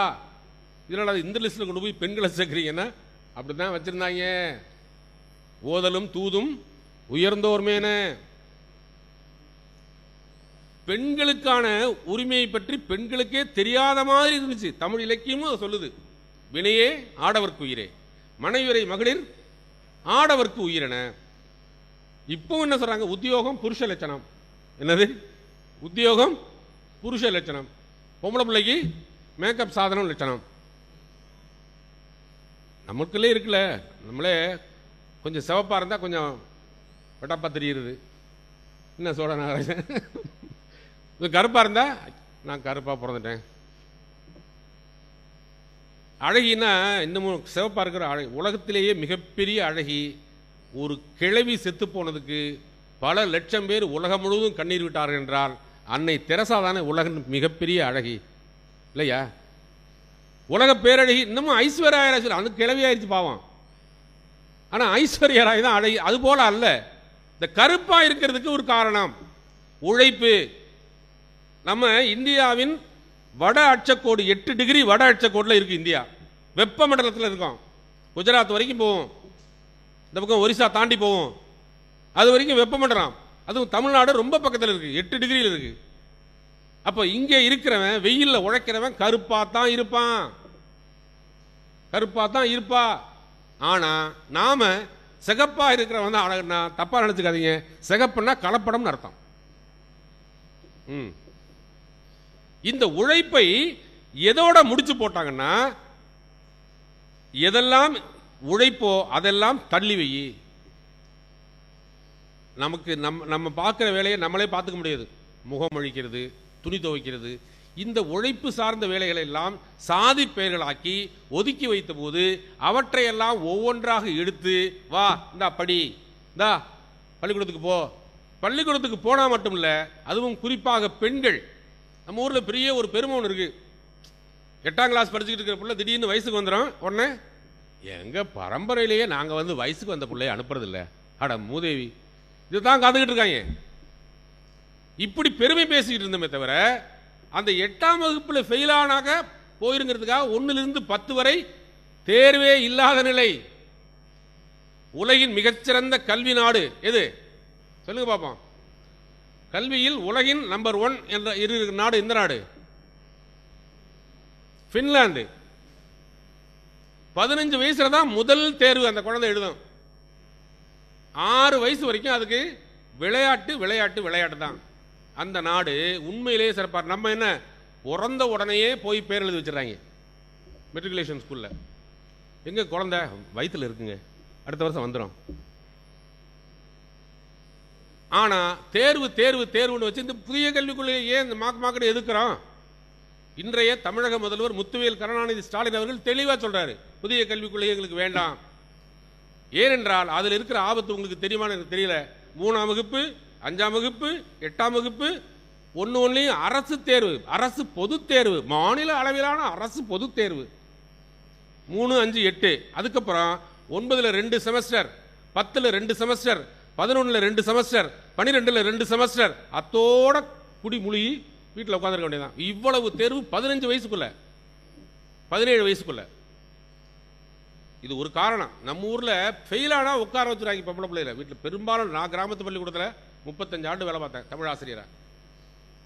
6ஆம் கிளாஸ் 7ஆம் கிளாஸ்ல திடீர்னு பொம்பளை பிள்ளைய காணாம போய் எங்கடான்னு கேட்டா இந்த பசங்க சிரிச்சுக்கிட்டே அது வயசுக்கு வந்துருச்சு சார் மாங்க. ஏன்டா வந்தா என்னடா பள்ளிக்கூடத்துக்கு? அவங்க வீட்டில் அனுப்ப மாட்டாங்க. நான் எத்தனையோ பிள்ளைகளை போய் வீட்டில் அவங்க அப்பா அம்மாவுக்கு விளக்கி சொல்லி, படிப்பு தான் அவன் பிள்ளைக்கு சொத்து, நீ ஒரு சொத்து பத்தும் சேர்த்து வைக்க வேண்டாம், படிக்க மட்டும் வையின்னு அவனுக்கு புரிய வச்சு எத்தனையோ பிள்ளைகளை கூட்டு வந்திருக்கேன். அதில் ஒரு பிள்ளை நான் துபாய்க்கு போயிருந்தப்போ அங்கே வந்து பார்த்துட்டு, ஐயா நீங்கள் தானே என்னை பள்ளிக்கூடத்துக்கு வான்னு சொல்லி கூட்டு போனீங்க அப்பா அம்மா கிட்ட சொல்லி, நான் இங்கே துபாயில் ஃபிசிக்கல் டைரக்டராக இருக்கப்பா அப்படின்னு சொல்லுது. எவ்வளோ பெருமையாக இருந்துச்சு. நான் ஒருத்தனை தான் பார்த்தேன். ஆனால் கலைஞர் அவர்கள் இந்த பெண் பிள்ளைகள் படிக்க வேண்டும் என்பதற்காக 8ஆம் வகுப்பு பாஸ் பண்ணியா உனக்கு ஒரு ஸ்காலர்ஷிப்பு, மூவலூர் ராமாமிர்தம் அம்மையார் நினைவு பெண் கல்விக்கான ஒரு உதவித்தொகை. அப்புறம் 10ஆம் கிளாஸ் பாஸ் பண்ணா ஒன்று, கல்லூரிக்கு போனா ஒன்று. இன்றைய முதல்வர் கல்லூரிக்கு வந்துட்டீங்கன்னா கல்லூரிக்கு போகிற வழியே உனக்கு ஃப்ரீங்கிறாரு. இது இது இந்தியாவிலேயே தமிழ்நாட்டில் தான் இருக்கு. பெண்களுக்கெல்லாம் போக்குவரத்து ஃப்ரீ, விடியல் திட்டம், இதெல்லாம் மிகப்பெரிய புரட்சிகர திட்டம். கிண்டல் பண்ணுறாங்க சும்மா, ஆனால் கிண்டல் பண்ணவங்கலாம் அவங்க மாநிலத்தில் போட்டி போட்டு அமுல்படுத்துகிறாங்க. நீங்கள் அதையும் கவனிக்கணும். அப்போ பெண்களை முன்னேற்றுவது என்பது ஒரு சமூகத்தை முன்னேற்றுவது. அதை குறி வச்சு செஞ்சார் கலைஞர். ஏன் இப்படி செய்யணும்? திரும்ப கேட்குறேன். சமஸ்கிருதத்தில் ஒரு ஸ்லோகம் இருக்கு, பிதா ரக்ஷதி கௌமாரே டொய், மணி எடுத்துக்கணும் சொல்லணும் பண்ண வருது வேலையெல்லாம். பர்த்தா ரக்ஷதி எவ்வளே டொய், புத்ரோ ரக்ஷதி வார்தக்கியே டொய், ந ஸ்திரீ சுதந்தரியம் அர்கதி. இது வடமொழியில் ஸ்லோகம். என்ன அர்த்தம்னா, நான் அறிவொளி இயக்கத்தில் மாவட்ட ஒருங்கிணைப்பாளராக இருந்தபோது இதை மொழிபெயர்த்து அப்படியே தமிழில் பாடிக்கிட்டே தெரிஞ்சேன் 30 வருஷத்துக்கு முன்னாடி. தந்தை கடிமை சிறு வயதில், கணவர் கடிமை இளம் வயதில், மகனுக்கடிமை முதுமையிலே, என்னாலும் பெண் அடிமைதான், என்னாலும் பெண் அடிமைதான். என்ன அர்த்தம்னா, ஒரு நாளும் பெண்ணுக்கு சுதந்திரம் கிடையாது. சின்ன வயசுல அப்பா அம்மா சொல்றதை தான் கேட்கணும். டேய் பொம்பளை பிள்ளையா லட்சணமா வீட்டுக்குள்ளே இருக்கணும். ஆம்பளைங்க பேசிக்கிட்டு போது உனக்கு என்ன வேலை? அண்ணங்கார சொல்லுவான், நாங்க ஆம்பளையா பேசிக்கிட்டு நீ எதுக்கு வந்து நிற்கிற, போகல. இன்னமும் நடக்குதே. எப்படி பெண்களுக்கு சுதந்திரமே இல்லாத காலத்தில் ஏன் இந்த சுதந்திரம் இல்லாமல் போனுச்சுன்னா, ஆண்களுக்கு மட்டுமே சொத்துரிமை இருந்ததை பார்த்து இந்தியாவிலேயே முதல் முறையாக பெண்களுக்கு சொத்துரிமை எழுதி தந்தவர், சட்டமாக்கியவர் கலைஞர். அவ்வளவு பிள்ளையும் கை தட்ட மாட்டேங்கிறாங்க. அவ்வளவு பயம் நினைக்கிறேன். இந்த பயம் தெரியல. அவங்க சந்தோஷமா சிரிச்சுக்கிட்டு இருக்காங்களே. 1989 இந்தியாவிலேயே முதல் முறை. அதான் நான் சொல்றேன். ஆனால் இதற்கு வித்திட்டவர்கள் நிறைய பேர் உண்டு. எங்க புதுக்கோட்டை மாவட்டத்தை சேர்ந்த அன்னை முத்துலட்சுமி, அவங்களும் படிப்பினாலேயே வெளியில் வந்தவங்க. அடிமை சமூகத்திலிருந்து வந்தது போல ஒடுக்கப்பட்ட ஒரு குடும்பத்திலிருந்து வந்து முதல் முறையாக முதல் மருத்துவராக வந்து அந்த பலன் எல்லாருக்கும் கிடைக்கணுங்கிறதுக்காக சட்டமன்றத்தில் உறுப்பினராகி சட்டமன்றத்தில் போய் இந்த சட்டத்தை கொண்டு வர்றாங்க. ஆனா சட்டம் தோற்கடிக்கப்பட்டது. யாரு? அதே புதுக்கோட்டையை சேர்ந்த இன்னொருத்தரால. நீங்க வரலாறுலாம் கொஞ்சம் படிக்கணும். எல்லாத்தையும் நான் புட்டு புட்டு பாடம் நடத்துற மாதிரி வைக்க முடியாது. புதுக்கோட்டையில் சேர்ந்த முத்துலட்சுமி அம்மாவுடைய மசோதாவை தோற்கடிக்கிறதுக்கு அதே புதுக்கோட்டையிலிருந்து வந்தது யாரு? என்னுடைய கேள்வி. நீங்க போய் பதில் கண்டுபிடிச்சுங்க. வேண்டாம். அப்போ பெண்களை முன்னேற்றுவது என்பது சமூகத்திற்கு தரப்படுகிற சமநீதியின் ஒரு அடையாளம் நம்பினார். அதனாலதான் பெண் கல்விக்கு அவ்வளவு முக்கியத்துவம் கொடுத்தாரு. பெண் கல்விக்கு முக்கியத்துவம் கொடுப்பதற்கு என்ன காரணம்னா, அன்றிலிருந்து நான் முதலே சொன்னேன், சங்க இலக்கிய காலத்திலிருந்து பெண்களுக்கு அந்த உரிமை தரப்படவில்லை. அதை பெருமையாக நினைச்சுக்கிட்டாங்க. அச்சம், நாணம், மடம், பயிர்ப்பு, இந்த 4 குணமும் ஒரு பெண்களுக்கு அடையாளம். யாருக்காவது தெரியுமா அச்சம், நாணம், மடம், பயிர்ப்புனா? எனக்கு கொஞ்சம் டீ கொடுங்கம்மா.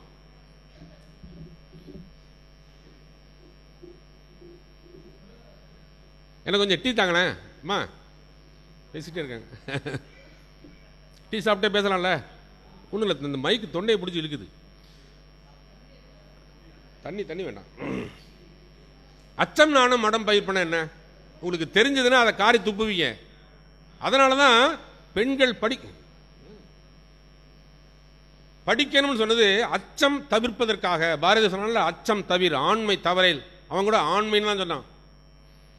அச்சம், நாணம், மடம், பயிர்ப்பு என்ன அர்த்தம்? அச்சம்னா ஐயோ ஐயோ. நாங்கள் மக்கள் தொகை கணக்கெடுப்பு எடுக்க போனோம். அறிவொளியில் எத்தனை பேர் படிச்சிருக்காங்க படிக்கலன்னு. அப்போ வீடுகளில் போய் விவரம் கேட்டால் கிராமத்தில் இருக்கிற ஒன்று கூட புருஷன் பேரை சொல்லாது. ஏமா உன் புருஷன் பேரை சொல்லுமையா? அதெல்லாம் நாங்கள் சொல்லப்படாதுன்னா எப்படிமா எழுதி தொலைது? நீ எழுதாம போ அணக்கண்ண. அட ஏதாவது ஒரு குழு சொல்லுமா? என்ன அட உங்க மரம் இருக்குல்ல? ஆமா முருங்கை மரம். அதில் இருக்கிற ஒரு காய், ஆமா முருங்கைக்காய். முருகையாவை பேரு அந்த இளவு தாங்க. அப்புறம் அச்சம், ஐயோ அவர் இல்லாமல் நான் செய்ய முடியாது. ஆம்பளை இல்லாதது வந்து கேட்பி. இது அச்சம் இன்னமும் இருக்குது. அச்சமே கீழ்களது ஆசாரம் திருக்குறள். யாரு தப்பு பண்றானோ அவன் தான் பயப்படணும். மற்றவன் எதுக்கு பயப்படணும்? நாணம், நாணம்னா என்ன?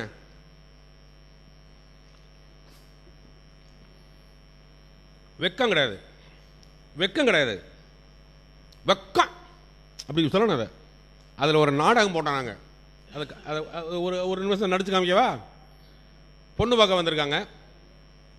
மாப்பிள்ளைகிட்ட பொண்ணை கேட்குறாங்க, பொண்ணு பிடிச்சிருக்கான்னு கேட்குறாங்க. பிடிச்சிருக்குப்பா, அடுத்த முகூர்த்தத்திலே வச்சிடலாம்ப்பா அப்படிங்கிறான் மாப்பிள்ளை. பொண்ணுக்கிட்ட இந்த கேள்வியை கேட்பாங்களா? முதல்ல பெரும்பாலும் கேட்க மாட்டாங்க. மாப்பிள்ளையை பிடிச்சிருக்காப்பான்னு கேட்பாங்களா? பெரும்பாலும் கேட்க மாட்டாங்க. நீங்கள் ஞாபகத்தில் வச்சுங்க.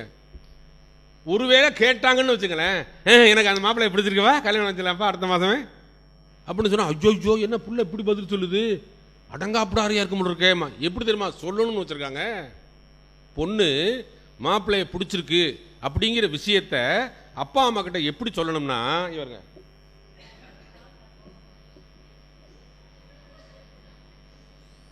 காலில் காம்பஸ் போட்டு போங்கப்பா இதெல்லாம் என்கிட்ட கேட்குறீங்க அப்படின்னு சொல்லணும். அப்போ பொன் தன்னுடைய உணர்வை வெளிப்படுத்தி விடக் கூடாது, அப்படிதான் வச்சிருந்தாங்க. அதுக்கு பேர் நான் கேட்கிறேன், நாணம்னா வெட்கம்னா ஆம்பளை பொம்பளை 2 பேருக்கு இருக்க வேண்டியதானே. ஆனா அது பெண்ணுக்கு மட்டும் வச்சாங்க. அச்சம், நாணம், மடம். மடம்னா அறியாமை, எனக்கு தெரியாது. ஆம்பளை இல்லாத வீட்டில் வந்து கேட்குறியா? எங்களுக்கு எப்படி தெரியும்? எனக்கு தெரியாது, தெரிஞ்சா கூட தெரியாது தெரியாதுன்னே சொல்லணும். பயிர்ப்பு தான் இருக்கிறதுலே பெருங்கூத்து. என்னது பயிர்ப்புனா? இதுக்கு வந்து இலக்கண நூல்கள்லாம் விளக்கம் இல்லை, நானா தேடி பிடிச்சி கண்டுபிடிச்சேன். அதாவது பிற ஆடவருடைய உடை தன் மீது படுகிற போது ஏற்படுகிற உள்ள குறுகுறுப்பு. பஸ்ஸில் போறீங்க, கண்டக்டர் டிக்கெட் கொடுக்குறாரு, அப்போ கை பட்டுச்சுன்னு வச்சுக்க, உடனே நம்ம டிவிலலாம் காஷ்மீர் பியூட்டிஃபுல் கனவுல போயிடுவாங்க. அப்படியெல்லாம் கெமிஸ்ட்ரி ஒர்க் அவுட் ஆகுறதெல்லாம் கிடையாது. ஆனால் அப்படி ஆக வேண்டும் என்று வைத்திருந்தார்கள். அச்சம், நானும் இதைத்தான் கேள்வி கேட்டார். கேள்வி கேட்டு இதையெல்லாம் விட்டுட்டு வரணும்னா உனக்கு கல்வி முக்கியம், படிப்பு முக்கியம், படிப்பினால் இதெல்லாம் உடைஞ்சு நொறுங்கும் என்று நம்பினார். அந்த நம்பிக்கை இப்பொழுது சரியாக ஆனது. இப்போ எத்தனை பிள்ளைங்க என்னென்ன வேலைக்கு ஆம்பளைங்க போக தயங்குற வேலையெல்லாம் போறாங்க. எந்த வேலையும் ஆண் பெண் என்று பிரிப்பதே இல்லை. அந்த தைரியம் வந்ததற்கு, அந்த வெட்கம் உடைந்ததற்கு காரணம் அவர்கள் பெற்ற கல்வி. அது மட்டும் இல்ல, அடுத்து பெண்களுக்கு 30% இடஒதுக்கீடு, அதுக்கு ஒரு அரசாணை போட்டார். பின்னாடி அந்த அம்மா ஜெயலலிதா அம்மா வந்ததுக்கு அப்புறம், அம்மையார் வந்த பிறகு அது 50% உள்ளாட்சி துறைகளில் வேலைக்கு போறதுக்கு கொடுத்தாங்கல்ல. அதெல்லாம் கலைஞர் தொடங்கி வச்சது. பெண்கள் சமமாக இன்னமும் ஒரு 30-40 ஆண்டுகளாக நாடாளுமன்றத்தில் பெண்களுக்கான இடஒதுக்கீடு 33% தான் கேட்கிறாங்க. அதையே இன்னும் தரலங்கிறத நீங்க ஞாபகம் வச்சுக்கணும் இன்று வரை. ஆனால் தமிழ்நாட்டில் உள்ளாட்சி துறையில் பாதி ஆண்கள். இப்போ இன்றைய முதல்வர் என்ன பண்ணியிருக்காரு, 21 மாநகராட்சிகளில் 10 பெண் மாநகராட்சி தலைவர்கள். இப்போ இதுபோல பெண்களுக்கான இடஒதுக்கீடு என்பது வேலைவாய்ப்பு வரைக்கும் கொண்டு வந்தார். இதெல்லாம் ஒரு மிகப்பெரிய சமூக மாற்றம். அப்புறம் இன்னொன்று, தமிழில் அர்ச்சனை. இது வந்து நிறைய பேர் கடுமையான எதிர்ப்பு. ஏன் சாமியை நான் கும்பிடுறேன், ஏன் பாஷையில் கும்பிடுவேன். அதானே நம்மால் ட்ரங்கால் போட்ட மாதிரி பேசுவான். முருகா ரொம்ப மோசம், முருகா ரொம்ப சோதிக்கிற முருகா, நான் என்ன முருகா பண்ணுவேன். அழுவான், பார்த்துருக்கீங்களா? கண்ணீர் விட்டு அழுவான். திரைப்பட படத்திலையும் அழுவாங்க. பக்தி பாடலை காதலாகி கசிந்து கண்ணீர் மல்கி, இதெல்லாம் உண்மை. அப்படி அழுகும்போது தன் உடன்பாடு இருக்கோ இல்லையோ, தன் இறைவனிடம் தன் மொழியில் பேசுவது ஆகாதுன்னாங்க.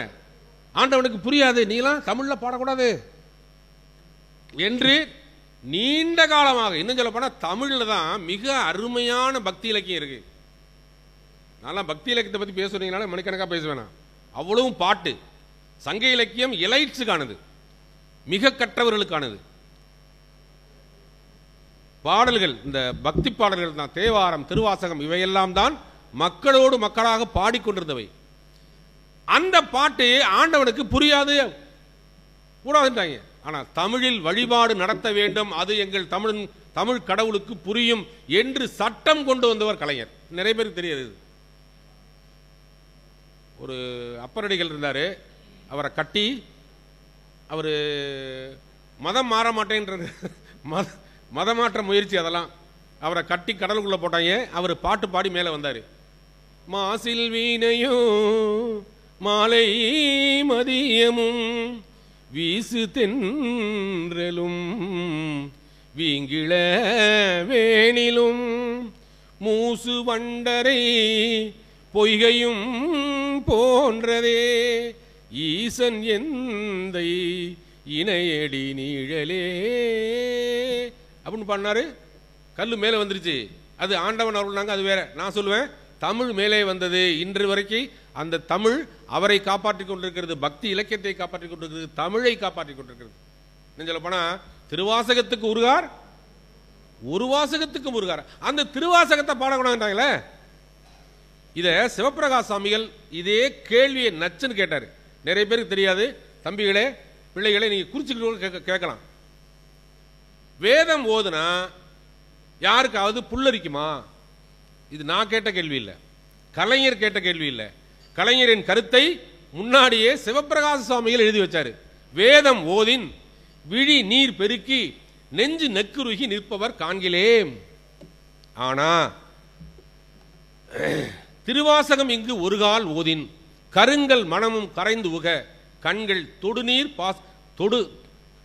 தொடு மணற்கேணியின் சுரந்து நீர் பாய அன்பர் ஆகனர் அன்றி மன்பதை உலகில் மற்றையர் இளரே. நோட்ஸ் வேணும்ல? கோனார் நோட்ஸ் வேணும்ல? ஆமா, திருவள்ளுவரே கோனார் நோட்ஸ் படிச்சு தானே படிக்கிறோம் நம்ம. அப்துல் ரஹ்மான் ஒரு கவிதை எழுதினாரு. வள்ளுவர் பரீட்சை எழுத போனாராம். எதுல? அட்டாமிக் எனர்ஜில இல்ல, திருக்குறள்ல பரீட்சை எழுத போனது யாரு? வள்ளுவர். என்ன ஆயிருக்கும்? அப்துல் ரஹ்மான் கவிதையில் சொல்றாரு, வள்ளுவரும் மாணவராய் ஆனார், திருக்குறளில் தேர்வு எழுத போனார், பாவாம் பரீட்சையிலே பெயிலாகி போனார், காரணம் படிக்கவில்லை கோனார். அப்படி ஆகிப்போச்சு. இது சிவப்பிரகாஷ் சாமிகளுடைய பாட்டு. இதுக்கு கோனார் நோட்ஸே வேண்டியது. திரும்பவும் சொல்றேங்க, வேதம் ஓதின் விழி நீர் பெருக்கி நெஞ்சு நெக்குருகி நிற்பவர் காண்கிலேம். வேதத்தை நான் சொன்னால் கண்ணீர் பெருகி மனம் கசிந்து இருக்கிறவங்க யாரையும் நான் பார்த்ததில்லை சொல்றவர் சிவப்பிரகாச சுவாமிகள். கருங்கல் மனமும் கரைந்துக கண்கள் தொடுமணர் கேணியில் சுரந்து நீர் பாய திருவாசகம் இங்கு ஒரு கால் ஓதின் மெய் மயிர் பொடிப்ப விதிர் விதிர் பெய்தி அன்பர் ஆகுனர் அன்றி மன்பதை உலகில் மற்றையரிடரே. அதனாலதான் ஜியு போப் திருவாசகத்தை ஆங்கிலத்தில் மொழிபெயர்த்தாரு. ஆனால் இந்த திருவாசகமோ இந்த பாசுரங்களோ 12 ஆழ்வார்களின் பாசுரங்களோ ஆண்டவனுக்கு புரியாதுன்னு புரியாத வடமொழியிலேயே ஆண்டாண்டு காலமாக 1000 ஆண்டு காலமாக பாடிக்கிட்டு இருந்தாங்க. நம்மளும் என்னமோ பாடுறாங்க அப்படின்னு உட்கார்ந்துக்கிட்டு இருந்தாங்க. ஆனால் கலைஞர், நான் கும்பிடும் கடவுளை என் மொழியில் பாடுவேன், பாடு என்று தமிழில் வழிபாட்டுக்கு அரசு ஆணை விளைவித்து தமிழுக்கு அந்த உரிமையை பெற்று தந்தவர் கலைஞர். நிறைய பேருக்கு தெரியாது இதெல்லாம். இப்படி ஒரு பக்கம் ஒன்று தொட்டு அது மட்டுமல்ல, உள்ள போய் பூஜை செய்வதற்கு எல்லாருக்கும் சம உரிமை என்று சொல்லுகிற அந்த வகையில் பார்த்தீங்கன்னா, கடவுள் வழிபாடு மட்டுமல்ல, வழிபாட்டை நடத்தி கொடுப்பதும் அனைவரும் அர்ச்சகராகலாம் என்கிற திட்டம். இதுவும் இந்தியாவில் முதல் முறையாக, நான் முதலே சொன்னேன், இந்தியாவில் முதல் முறையாக போட்டீங்கனாலே வந்துகிட்டே இருக்கும் நிறைய. எல்லாருக்கும் இலவச கல்வி மாதிரியே எல்லாருக்கும் இலவச மின்சாரம் விவசாயிகளுக்கு இந்தியாவிலேயே முதல் முறையாக. கவர்னர்னு ஒருத்தர் இருப்பாரு, அதுக்கு அண்ணா சொன்னதான் கரெக்ட். ஆட்டுக்கு தாடியும் நாட்டுக்கு ஆளுநர் வேண்டியதில்லைன்னு கலைஞர். அது உண்மைங்கிறத நம்ம ஒரு 4-5 ஆண்டுகளா பார்த்துக்கிட்டு இருக்கோம். வள்ளுவருக்கு பெயிண்ட் அடிச்சிட்டாங்கல்ல. இந்த வார இனிய உதயம் நக்கீரன் இதழில் ஒரு இலக்கிய இதழ் வருது. அந்த இனிய இதயத்தில் நான் ஒரு கட்டுரை எழுதியிருக்கேன். ஆளுநர் வள்ளுவரோடு விளையாடுகிறார். இல்லாத ஒரு திருக்குறளை பிடிச்சி நம்ம பரீட்சையில் அறம் என்பது பற்றி வள்ளுவரின் கருத்து என்ன அப்படின்னு ஒரு கேள்வி வந்துச்சுங்க. மனசுக்கு தோன்றதை என்னதை எழுதிவிட்டு இப்படி இதைத்தான் வள்ளுவர் எழுதியிருக்கிறார் அப்படின்னு சொல்லுவாங்கல்ல, சம்பந்தமே இல்லாத திருக்குறள் ஒன்று இவனா எழுதுவான். அது மாதிரி ஆளுநர் ஒரு திருக்குறளை போட்டு மருத்துவர்களுக்கு விருதாக கொடுத்துட்டாரு. எனக்கெல்லாம் ஒரு பக்கம் சிரிப்பு, ஒரு பக்கம் வேதனை, வள்ளுவருக்கு இந்த கதியான்னு. அதுபோல இந்த நிலை மாறுவதற்கு, இந்த மாற்றங்கள் வருவதற்கு நீங்க கோனார் நோட்ஸ் மாதிரி இல்லாமல் தெளிவா புரிஞ்சுக்கிற மாதிரி நேரடியாக நான் பேசுறேன், ஏன் ஆண்டவன்ட்ட நான் பேசுறேன் என்று சொல்ல போலவே அதே போல அனைவரும் அர்ச்சகராகலாம். இதற்கு வேதம் படித்திருக்க வேண்டியதில்லை, தமிழ் வழிபாடு உள்ள பக்தி இலக்கியங்கள் படித்திருந்தால் போதும், தேவாரம் தெரிந்திருந்தால் போதும், திருவாசகம் தெரிந்திருந்தால் போதும், வைணவ பாசுரங்கள் தெரிந்திருந்தால் போதும் என்று அதற்கு உரிய படிப்பை படித்து அவங்களுக்கு கொண்டு வந்தார். ஆனால் நடைமுறைப்படுத்த விடாமல் கோர்ட்டில் நடந்துச்சு கேஸு, இன்னமும் நடந்துகிட்டு இருக்கு. ஒரு பக்கம் 1-2 பக்கத்தில் தான் அது ரொம்ப, கேரளாவில் அதை ரொம்ப அருமையாக நடைமுறைப்படுத்திட்டாங்க எந்த வழக்கம் இல்லாமல். ஆனால் இங்கே இன்னமும் அது சிக்கலாக இருக்கு, சிக்கல் ஆக்கிக்கிட்டு இருக்காங்க, வேற ஒன்றும் இல்லை. ஆனால் இதையெல்லாம் மீறி மீறி மீறி செஞ்சவர் கலைஞர்.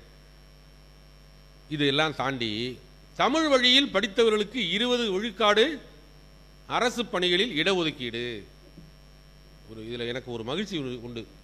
2000ஆம் ஆண்டு தேதி நினைவில் தினமணியில் நான் ஒரு கட்டுரை எழுதினேன். அந்த கட்டுரை எழுதுறதுக்கு என்ன காரணம்னா, அப்பொழுது தமிழ் வளர்ச்சித்துறை அமைச்சராக இருந்த தமிழ் குடிமகன், நம்முடைய மதுரையைச் சேர்ந்த தமிழறிஞர் சபாநாயகர் இருந்தவர், அப்புறம் தமிழ் வளர்ச்சித்துறை அமைச்சரானார். அவர் ஒரு கட்டுரை எழுதினார் தினமணியில். அதுக்கு முன்னாடி திருச்சியைச் சேர்ந்த பிரேமா என்கிற தமிழறிஞர் அவங்க பாரதியை பற்றி ஒரு கட்டுரை எழுதினாங்க. அதுக்கு பதில் எழுதுறேன் தமிழ் குடிமகன் ஒரு கட்டுரை எழுதினார். இது ஒரு எல்லைன்னா அது ஒரு எல்லையா இருந்துச்சு.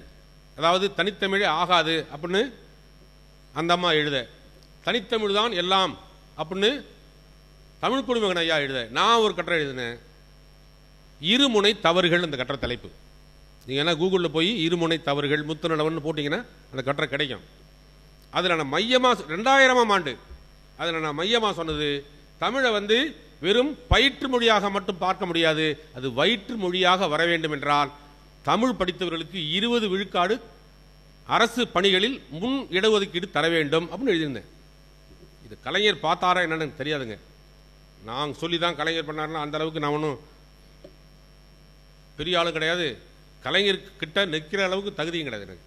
ஆனால் அவருக்கு என்ன தோணுச்சோ தெரியல, 2010ஆம் ஆண்டு செம்மொழி மாநாட்டின் போது அறிவிக்கிறாரு, தமிழ் வழியில் படித்தவர்களுக்கு 20 விழுக்காடு வேலை வாய்ப்பு.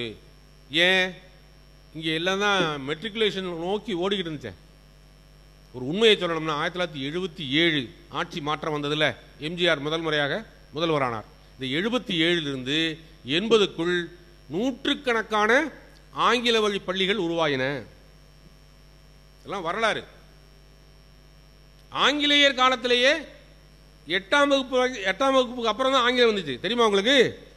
இங்கிலீஷ் என்கிற ஒரு சப்ஜெக்ட், நீங்கள் Tamil, English, maths, science, social படிக்கிறீங்களே, அதில் இங்கிலீஷ்ங்கிற சப்ஜெக்ட் ஆங்கிலேயர் காலத்தில் 8ஆம் வகுப்புக்கு அப்புறம் தான் வந்துச்சு. அது வரைக்கும் தமிழ் தான். ஆனால் நம்முடைய சுதந்திர நாட்டில் கொஞ்சம் கொஞ்சமாக குறைஞ்சி 5ஆம் வகுப்பு வந்துச்சு, 3ஆம் வகுப்பு வந்துச்சு, 1ஆம் வகுப்பு வந்துச்சு. 1ஆம் வகுப்புக்கு அப்புறம் எல்கேஜி, ப்ரீகேஜி எல்லாத்துலேயும் இங்கிலீஷு. அப்புறம் அந்த பிள்ளைக்கு தாய்மொழியே எல்லாம் போயிருமே. அதனால தான் இந்த தாய்மொழியை வளர்ப்பதற்கு என்னெல்லாம் செய்யணும்னு யோசிச்சு பார்த்தா, வேலை வாய்ப்பில் முன்னுரிமை கொடுத்தால் ஒரு வேலை படிக்காது. இப்பவும் அது நடக்குது. நம்முடைய முத்துவேல் கருணாநிதி ஸ்டாலின், நம்முடைய தமிழக முதல்வர் அவர்கள் அரசு பணி வேலைக்கு எதுக்கு போறதுனால அடிப்படை தமிழறிவு வேணும்னு கொடுத்தாரு. ஏன் தெரியுமா? அதுவும் நிறைய பேருக்கு தெரியல. ஏன்னா வெளி மாநிலத்தை ஆளு ஆங்கிலத்திலே எழுதி நிறைய பேர் வேலைக்கு வந்துட்டான். உங்க ஊர்ல எப்படின்னு தெரியலங்க, எங்க ஊர்ல ஸ்டேட் பேங்க் போனா இந்தி, போஸ்ட் ஆபீஸ் போனா இந்திக்காரன் வர்றதுல நமக்கு ஒன்றும் பெரிய வருத்தம்லாம் கிடையாது. இந்தியன் தான் வரட்டும், தமிழ் தெரிஞ்சிருக்கணும்ல. நான் தொடர்பு கொள்ற இடத்துல அவனுக்கு தமிழ் தெரியலங்கிறான். நை மாலும் எனக்கு ஃபார்ம் ஃபில்அப் பண்ணணும்யா, ஒரு ஃபார்ம் தான் கேட்டா அவனுக்கு தெரியல. அதனாலதான் தமிழ் வழியில் படித்தவர்கள் அரசு பணிக்கு வந்தால் மக்களுக்கு நல்லது, வேற ஒண்ணும் இல்ல. இதை யோசித்து கொடுத்ததை இன்றைய தமிழக முதல்வரும் வழிமொழிந்து அதற்கு அடுத்த கட்டமாக எல்லாருக்கும் வேலை கிடைக்கணும்னா தமிழ் படிங்க, அடிப்படை தமிழறிவு இல்லாமல் ஒரு தேர்வில் வெற்றி பெற முடியாது என்கிற நிலையை இன்றைய தமிழக முதல்வர் கொண்டு வந்திருக்கார். இது மாதிரி இன்னும் நிறைய சொல்லலாங்க. இந்த சிட்கோ டிட்கோ இதெல்லாம் பார்த்துருப்பீங்கல்ல, இதெல்லாம் அவருடைய மூளையில் உதித்தது. இன்னொன்று, இந்த நிறைய நம்ம எல்லாத்தையும் இங்கிலீஷ் கலந்தே தானே பேசுகிறோம். திட்டங்களும் அது மாதிரி ஆங்கிலத்திலே இருந்துச்சு. இன்றைய இந்த ஒன்றிய அரசு எல்லாத்தையும் சமஸ்கிருதமயப்படுத்திக்கிட்டு இருக்காங்க. அது வேற, அது ஒருத்தனுக்கும் புரியாது. இந்த சிட்கோ டிட்கோ கொண்டு இவர். அதே போல ஆவின் இருக்குல்ல, ஆவின், அது AAVIN போட்டு ஆவின் படிக்கிற மாதிரி வச்சாரா. ஆவின் பால், எவ்வளவு அழகான ஒரு காயின் பாருங்களேன்.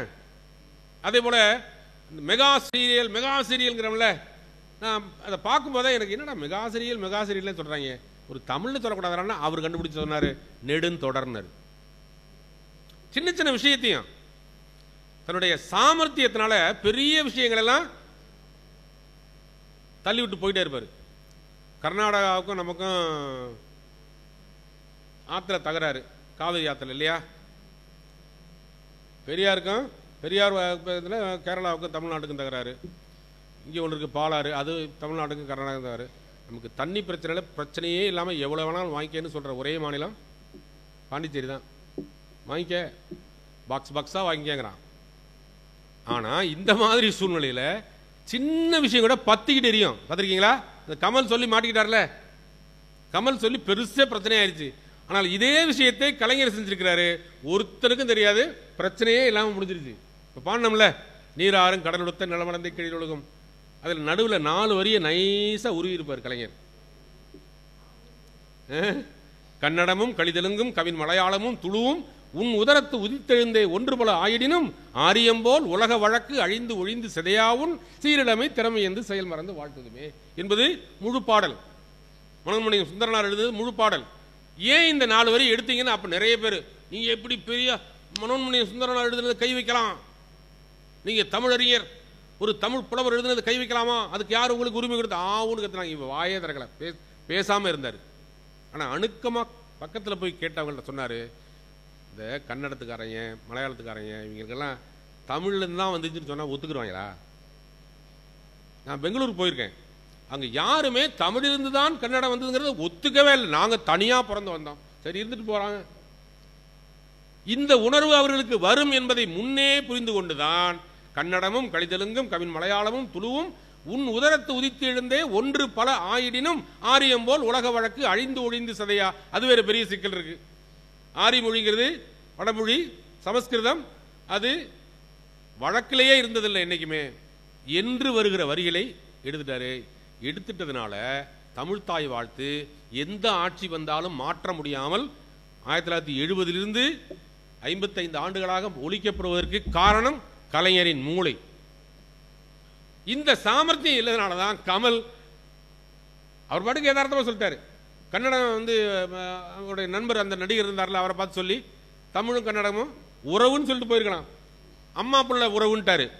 அம்மா பிள்ளைன்னா அப்ப நீங்க பெத்து கொடுத்தீங்களா, நீங்க யார் எங்களுக்கு பெத்து கொடுத்தீங்கன்னு அங்க கொடி பிடிச்சிட்டாங்க. ஆனா இதையெல்லாம் எதிர்பார்த்து இந்த தமிழ்தாய் வாழ்த்து வச்ச நோக்கம் என்ன தெரியுமா? அது ஒன்று யோசிச்சு பாருங்களேன். இந்தியாவில் வேறு எந்த மாநிலத்திலும் மொழி வாழ்த்து கிடையாது. வங்க மொழி வாழ்த்து கிடையாது, காஷ்மீர மொழி, பஞ்சாபி மொழி, குஜராத்தி மொழி, எந்த மொழியிலையும் வாழ்த்து. ஏன் இங்கிலீஷ்லேயே கிடையாது? ஏன் தமிழ்ல மட்டும் வைக்கணும்? கலைஞர் லூசா என்ன யாது? தமிழை போய் கும்பிட்டுக்கிட்டு இருந்தா முடியுமா? என்ன நோக்கம் என்றால், அவர் பகுத்தறிவாதி, என்ன சொல்ல போனா வெளிப்படையாக சொல்லிக்கொள்ளாத நாத்திகர். அப்பொழுது நடத்துற எல்லா நிகழ்ச்சிகளையும் ஒரு மதப்பாட்டு ஒன்று பாடும், கடவுள் வாழ்த்து என்று ஒன்று பாடிவிட்டு தான் நிகழ்ச்சியை ஆரம்பிப்பாங்க. இதுல சாமி நம்பிக்கை இல்லாதவன் இருப்பாங்கல்ல. அப்போ எங்களுக்கு என்னடா, சரி இஸ்லாம் சமூகத்தை சேர்ந்தவங்க இருப்பாங்க, இந்து பாட்டு தான் பாடுவீங்க. கிறிஸ்தவ சமூகத்தை சேர்ந்தவாங்க, நீங்க இந்து பாட்டு தான் பாடுவீங்க. இந்த பிரச்சனையெல்லாம் தீர்க்கணும்னா ஒரு கோடு இருக்கு, அந்த கோட்டை அழிக்காம ஒடிக்காம சின்னதாக்கணும்னா பக்கத்துல பெரிய கோடை போடு. அது மாதிரி வச்சதுதான் தமிழ்தாய் வாழ்த்து. தமிழ்தாய் வாழ்த்து பாட ஆரம்பிச்சா எந்த மதத்துக்கும் பிரச்சனை இல்லை, எல்லாரும் ஒருமித்த கருத்தோடு பாடுவாங்க. அது அழகா மனோன்மணியம் சுந்தரனார் ஏற்கனவே எழுதிட்டு போயிட்டாரு, வையின்னு வச்சாரு. அதுக்கப்புறம் பெரும்பாலான அரசு நிகழ்ச்சிகளில் கடவுள் வாழ்த்து சத்தம் போடாமல் எடுக்கப்பட்டது. இது வரலாறு. இன்னொன்று அவருடைய சாமர்த்தியத்துக்கு இன்னொன்று சொல்றேன். இதுலேயும் சமூக நீதி இருக்கு. நீங்க வந்து தலைப்புக்கு அப்பாற்பட்டு பேசுறேன்னு நினைக்காதீங்க. பெரும்பாலான மக்களுடைய கருத்து அதுதான். ஆனால் சிறுபான்மையினர் கருத்தை நம்ம தலையில விதிச்சுக்கிட்டு இருந்தாங்க. வள்ளுவர் சிலை இருக்குல்ல, வள்ளுவர் சிலை கன்னியாகுமரியில் 133 அடி உயரம். 2000ஆம் ஆண்டு ஜனவரி 1ஆம் தேதி ஒரு வரலாற்று சிறப்புமிக்க நாளில் அந்த சிலையை திறந்தாங்க. அது ஏன் அவ்வளோ பெரிய சிலை வந்து தேவையா அப்படின்னு கேட்டா, அதுக்கு முன்னாடி இந்தியாவின் தென்கோடியில் இருந்தது அடையாளம் என்ன அப்படின்னு கேட்டா என்ன சொல்லுவாங்க? சொல்லுங்க பாப்பா. விவேகானந்தர் மண்டபம். அவர் ஒரு மதம் சார்ந்தவர். அவர் எல்லாருக்கும் சமமாக நினைத்தால் கூட இப்ப போனீங்கன்னா அங்க வெறும் இந்து மதம் சார்ந்த பூஜைகள் தான் நடந்துட்டு இருக்கு. ஒருவேளை அவர் அப்படி இல்லை. விவேகானந்தர் உண்மையில எல்லா மதங்களையும் சமமாக நினைச்சவர். இப்ப அவர் பேர்ல ஒரு மத வழிபாடு நடக்குது, ஒரு மத வழிபாடு கொண்ட ஒரு மண்டபமாக இருக்க. அது இந்தியாவின் தொடக்கம். கீழே இருந்து வச்சுங்களேன், அங்க இமயமலை, இங்கே கன்னியாகுமரி என்றால் அடையாளமாக இருப்பது எது? திருக்குறள். ஏன்? அதுதான் பிறப்பு ஒக்கும் எல்லா உயிர்க்கும், எல்லா மனிதருக்கும் சொல்லல, எல்லா உயிர்க்கும். ஆடு மாடு நாய் பன்னி கோழி கொக்கு எல்லாம் அவங்கவுங்க அம்மா வயிற்றிலிருந்து தான் வரணும். அது ஒப்பு, எல்லாருக்கும் ஒப்பு. இதை சொன்ன வள்ளுவர் 133 உயரத்தில் அங்க நிறுத்தி வச்சாரு. நீங்க என்ன பார்த்தீங்கன்னா, இந்த ஆழி பேரலை என்கிற சுனாமியில ஊரே அழிஞ்சுது, நாகப்பட்டினம் எல்லாம் அழிஞ்சுது. ஆனா வள்ளுவர் மட்டும் ஜம்முன்னு நின்னாரு. அந்த வள்ளுவர் சிலையை செஞ்ச ஒரு பேர் தெரியுமா? மாணவர்கள் சொல்லட்டும் ஐயா, உங்களுக்காக நான் படம் நடத்திட்டு இருக்கேன். தெரிஞ்சுங்க, இதெல்லாம் தெரிஞ்சு வச்சுக்கணும். மிகப்பெரிய உலகையே குலுக்கிய, ஆயிரக்கணக்கான மனிதர்களை அள்ளி விழுங்கிய சுனாமி என்கிற ஆழி பேரலை வள்ளுவரிடம் வந்து காலடியை தாளாட்டி விட்டு போனது. அது தொழில்நுட்பம். அது ஒன்றும் வள்ளுவருடைய ஒரு ஆன்மீகமான அல்லது அவருடைய அருள் அதெல்லாம் கிடையாது. கணபதி என்கிற ஸ்தபதி, கணபதி என்கிற சிற்பி தமிழ்நாட்டை சேர்ந்தவர் கட்டினார். இப்ப இது கட்டினது இப்போ இந்தியா என்பது மதச்சார்பற்றதாக மாறிவிட்டது. அதுக்கப்புறம் தான் விவேகானந்த மண்டபம். யாரு வள்ளுவர்னு வெளிநாட்டுக்காரன் வந்து கேட்டா, பிறப்பொக்கும் எல்லா உயிர்க்கும் என்று சொன்னவர். ஓ அப்படியா, தமிழ்ல இப்படிலாம் இருந்திருக்காங்களான்னு கேட்பாங்கல்ல. அப்போ இது போன்ற விஷயங்கள் அது இன்னும் கொஞ்சம் கிண்டலும் கேலியும் அவருக்கு கைவந்த கலை. கர்நாடகாவுக்கும் தமிழ்நாட்டுக்கும் காவேரி ஆற்றுல பிரச்சனை வந்துச்சா, அப்போ வந்து அவங்க ஒரு தடவை பந்த் நடத்த போறாங்க. பந்த்னா என்னது? கடை அடைப்பு, ஊரடங்கு. இதை வந்து பத்திரிகைக்காரங்க நைஸா அவர்கிட்ட வந்து போட்டு வாங்குறாங்க கலைஞர்கிட்ட. முதல்வர் அவர்களே, இது மாதிரி கர்நாடக மக்கள் அவங்க சொன்ன கருத்து, கர்நாடக மக்கள் வந்து பந்த் நடத்துறாங்களாமே, தமிழ்நாட்டுக்கு காவிரி யாரும் தரக்கூடாதுன்னு அப்படின்னதுக்கு இது எவ்வளவு சீரியஸான விஷயம். படக்குன்னு அப்படி தட்டி விட்டு போயிட்டாரு. பந்த் நடத்துகிறார்களா, நடத்தட்டுமே, அவர்களும் நம்முடைய பந்துக்கள் தானே. நிஜமா நடந்ததுக்கு நீங்க மற்றவெல்லாம் என்ன பண்ணுவான்? பந்து நடத்துறாங்களா, தமிழ் நின்று சொல்லடா, தலை நிமிர்ந்து நில்லடா, அள்ளி போட்டுக்கு கொள்ளடா. இந்த இடத்துல உணர்ச்சி வசப்படாம கிண்டலும் கேலியுமாக ஒரு பெரிய விஷயத்தை கூட சாதாரணமாக சொல்லக்கூடியவர். அதுதான் அவருடைய. அதுமாதிரி ஒருத்தன் வந்து இந்த சேது கால்வி திட்டத்தில் அது வந்து கற்பனை, ராம எந்த இன்ஜினியரிங் காலேஜில் படித்தான் அப்படின்னு கேட்டுவிட்டாரு. அது ஒரு கற்பனை. நீங்கள் கற்பனைக்கும் கதைக்கும் புனைவுக்கும் வரலாறுக்கும் சம்பந்தமே இல்லாமல் குழப்பிக்கிட்டே இருக்காங்க. ஒரே ஒரு உதாரணம் சொல்லிட்டு திரும்பி இதுக்கு வர்றேன். ஹரிச்சந்திர புராணம்னு ஒன்று இருக்கு. இந்த புராணம்னு வந்துச்சுனாலே எல்லாம் கற்பனைன்னு அர்த்தம். நீங்கள் எழுதி வச்சுக்கலாம். எதெல்லாம் புராணம்னு ஆரம்பிக்குதோ அல்லது முடியுதோ அது எல்லாம் முழு கற்பனை கதைன்னு அர்த்தம். ஹரிச்சந்திர புராணம் அது புகழ்பெற்றது, உலக புகழ்பெற்றது. காந்தியடிகள் தன்னுடைய வாழ்க்கையை மாற்றியதாக சொன்ன ஒரு கதை. என்ன உங்களுக்கு தெரிஞ்சதுன்னா, பொய் சொல்லக்கூடாது நான் தெரிஞ்சுக்கிட்டேன்னு சொன்னார். ரைட், நான் கேட்குறேன் கதைன்னா என்ன? இந்த கதையில் என்ன? விஸ்வாமித்திர முனிவர் வந்து அவன்கிட்ட கேட்பாரு, எல்லாத்தையும் எழுதி கொடுத்துருவாரு. கடைசியாக வட்டிக்காக தன்னை அடகு வைப்பார், தன் பிள்ளைகளை அடகு வைப்பார், இப்படி கொடுத்துக்கிட்டே இருப்பார். இல்லை நீ தரல, நான் உனக்கு தரலன்னு ஒரு வார்த்தை சொல்லிடு, பொய் சொல்லிடு, எல்லாத்தையும் திருப்பி தந்துடுற மாதிரி. நான் மாட்டேன், நான் பொய் கடைசி வரைக்கும் சொல்ல மாட்டேன், வாய்மையை காப்பேன். கடைசியா மனைவி மக்கள் அவருடைய மனைவியை வெட்ட போவார். வெற்ற நேரத்தில் ஆண்டவன் அருள் தந்து அப்போ ஒரு பாட்டு வருவார். பதி இழந்தனம், பாலனை இழந்தனம், படைத்த நிதி இழந்தனம், இனி எமக்கு உளதென நினைக்கும் கதி இழக்கினும் கட்டுரை இழக்கிலேன். நான் நாட்டை இழந்தேன், பொண்டாட்டி பிள்ளையில இறந்தேன், ஆனால் இனிமேல் வரக்கூடிய சொர்க்கத்தை இழந்தா கூட நான் சொன்ன சொல் மாற மாட்டேன்னு அந்த பாட்டு ஹரிச்சந்திர புராணத்தில் வர்றது. நான் கேட்குறேன், ஒரு அரசனுடைய கடமை என்ன? நாட்டை காப்பாற்றுறது. ஒரு புருஷனுடைய கடமை என்ன? பொண்டாட்டி பிள்ளைகளை காப்பாற்றுறது. இவர் அரசன் கடமையும் செய்ய மாட்டாராம், புருஷன் கடமையும் செய்ய, உண்மையை மட்டும் காப்பாற்றி என்ன பண்ண போறாருங்கிறேன் நான். ரொம்ப மிகை. எது வாழ்வியல் கேட்டால் திருக்குறள் வாழ்வியல். பொய் சொல்லலாங்கிறார் வள்ளுவர். ஆச்சரியமா இருக்குல்ல? இல்லையா? வள்ளுவர் எங்கேயா பொய் சொல்லலாம்னு சொல்லியிருக்காரு. நான் இப்போ உங்களை பார்த்து கேட்குறேன், உங்களில் மாணவர்களை பார்த்து. நான் பிறந்ததுலேருந்து காலேஜில் வந்து படிக்கிற இந்த நாள் வரைக்கும் ஒரு நாள் கூட ஒரு பொய் கூட சொல்லதில்லைங்கிற கை தூக்க பார்ப்போம். கை தூக்குனீங்கன்னா இப்போ நீங்கள் பொய் சொல்றீங்கன்னு அர்த்தம், வேற ஒன்றும் இல்லை. ஏன்னா வாழ்க்கை அப்படித்தான். சர்வசாதாரணமாக நம்ம பொய் நல்லதுக்கோ கெட்டதுக்கோ விளையாட்டோ கூட தேவை ஏற்பட்டால் சொல்லதான் செய்வோம். அதைத்தான் வள்ளுவர் சொல்றாரு, பொய்மையும் வாய்மை இடத்த புரை தீர்ந்த நன்மை. இதுக்கும் ஹரிச்சந்திர புராணத்துக்கு ஏணி வச்சாலும் எட்டாது. அது ஒரு மூளை, இது ஒரு மூளை. அது ஒரு கோணம், இது ஒரு கோணம். அது ஒரு பாணி, இது ஒரு பாணி. அது ஒரு கருத்து, இது ஒரு கருத்து. அது ஒரு தத்துவம், இது ஒரு தத்துவம். திருக்குறள் வாழ்வியல் தத்துவங்கிறது அதான். அதனால இங்க எல்லாருக்கும் பொதுவான ஒருவராக நிறுத்தணும்னா வள்ளுவரை கொண்டு போய் நிப்பாட்டினாரு. எப்போ? 2000ஆம் ஆண்டு ஜனவரி 1. இப்படி ஒன்று யோசிச்சு பார்க்கணும். அது மட்டும் இல்லை, படிக்காதேன்னு சொல்லிக்கிட்டே இருந்த கூட்டம். படிச்சா அவன் வாயில் ஈயத்தை காய்ச்சி ஊத்து, படிக்க கேட்டால் காதல ஈயத்தை காய்ச்சி ஊத்து. இதெல்லாம் உண்டா சார்? ஏன் சார் இப்படிலாம் சொல்றீங்கன்னு நான் பக்கமாக சொல்லுவேன். புத்தகத்தினுடைய பேரையும் தலைப்பையும் கூட சொல்ல தயார். ஆனால் அந்த அளவுக்கு நீங்க ஆய்வு பண்ண மாட்டீங்கிறதுனால சொல்றேன். படிக்க கூடாது என்று சொல்லி இருந்த சமூகத்தில் படி படி படி படி என்று சொன்ன, படி என்று சொன்னது மட்டுமல்ல, அவர் வாழ்ந்த காலத்தில் 94 வயசு வரைக்கும் வாழ்ந்தாரா? ஆனால் அவர் வயதை போல 2 மடங்கு எழுதினார். 2 மடங்கு. உலக தலைவர்கள் யாருமே கூட அப்படி எழுதினதே இல்லை. லெனின் என்கிற தலைவர் எழுதின அளவுக்கு நம்ம படிச்சது இல்லைமாங்க.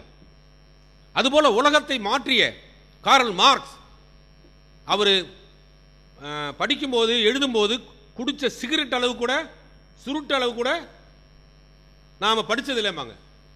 அதுபோல ஒரு சமூகத்தை உலகத்தை மாற்றுவதற்கு கலைஞர் எழுதிய எழுத்துக்கள், உடன்பரப்பே அப்படின்னு அவருடைய கட்சி இளைஞர்களுக்கு எழுத தொடங்கினது மட்டுமே ஆயிரக்கணக்கான பக்கங்கள். அவ்வளவும் சமூக மாற்றம், உலக வரலாறுலாம் கொண்டு வந்து எழுதுவார். இந்த சமூகம் எப்படி இருக்குன்னு பாரு, இதை மாத்தியமை. காரல் மார்க்ஸ் சொன்னது என்ன? இந்த உலகத்தை பற்றிய வியாக்கியானங்களை எல்லாரும் கொடுக்கிறார்கள், எனக்கு அது தேவையில்லை. இந்த உலகத்தை மாற்றுவது எப்படி? சமச்சீரற்ற இந்த சமூகமாக கிடக்கிறது. இந்த சமச்சீரற்ற ஏற்றத்தாழ்வுள்ள சமூகத்தை சமமாக செய்வது எப்படி? அதுதான் கலைஞருடைய சிந்தனை. சமத்துவம். அந்த சமத்துவத்திலிருந்து வந்ததுதான் சமூக நீதி. அது மிக கடினம், சொல்றது எளிதை தவிர அதை கடைபிடிப்பதும் அதை தொடர்ந்து தக்க வைப்பதும் கடினம். அதுக்கு படிக்கணும்.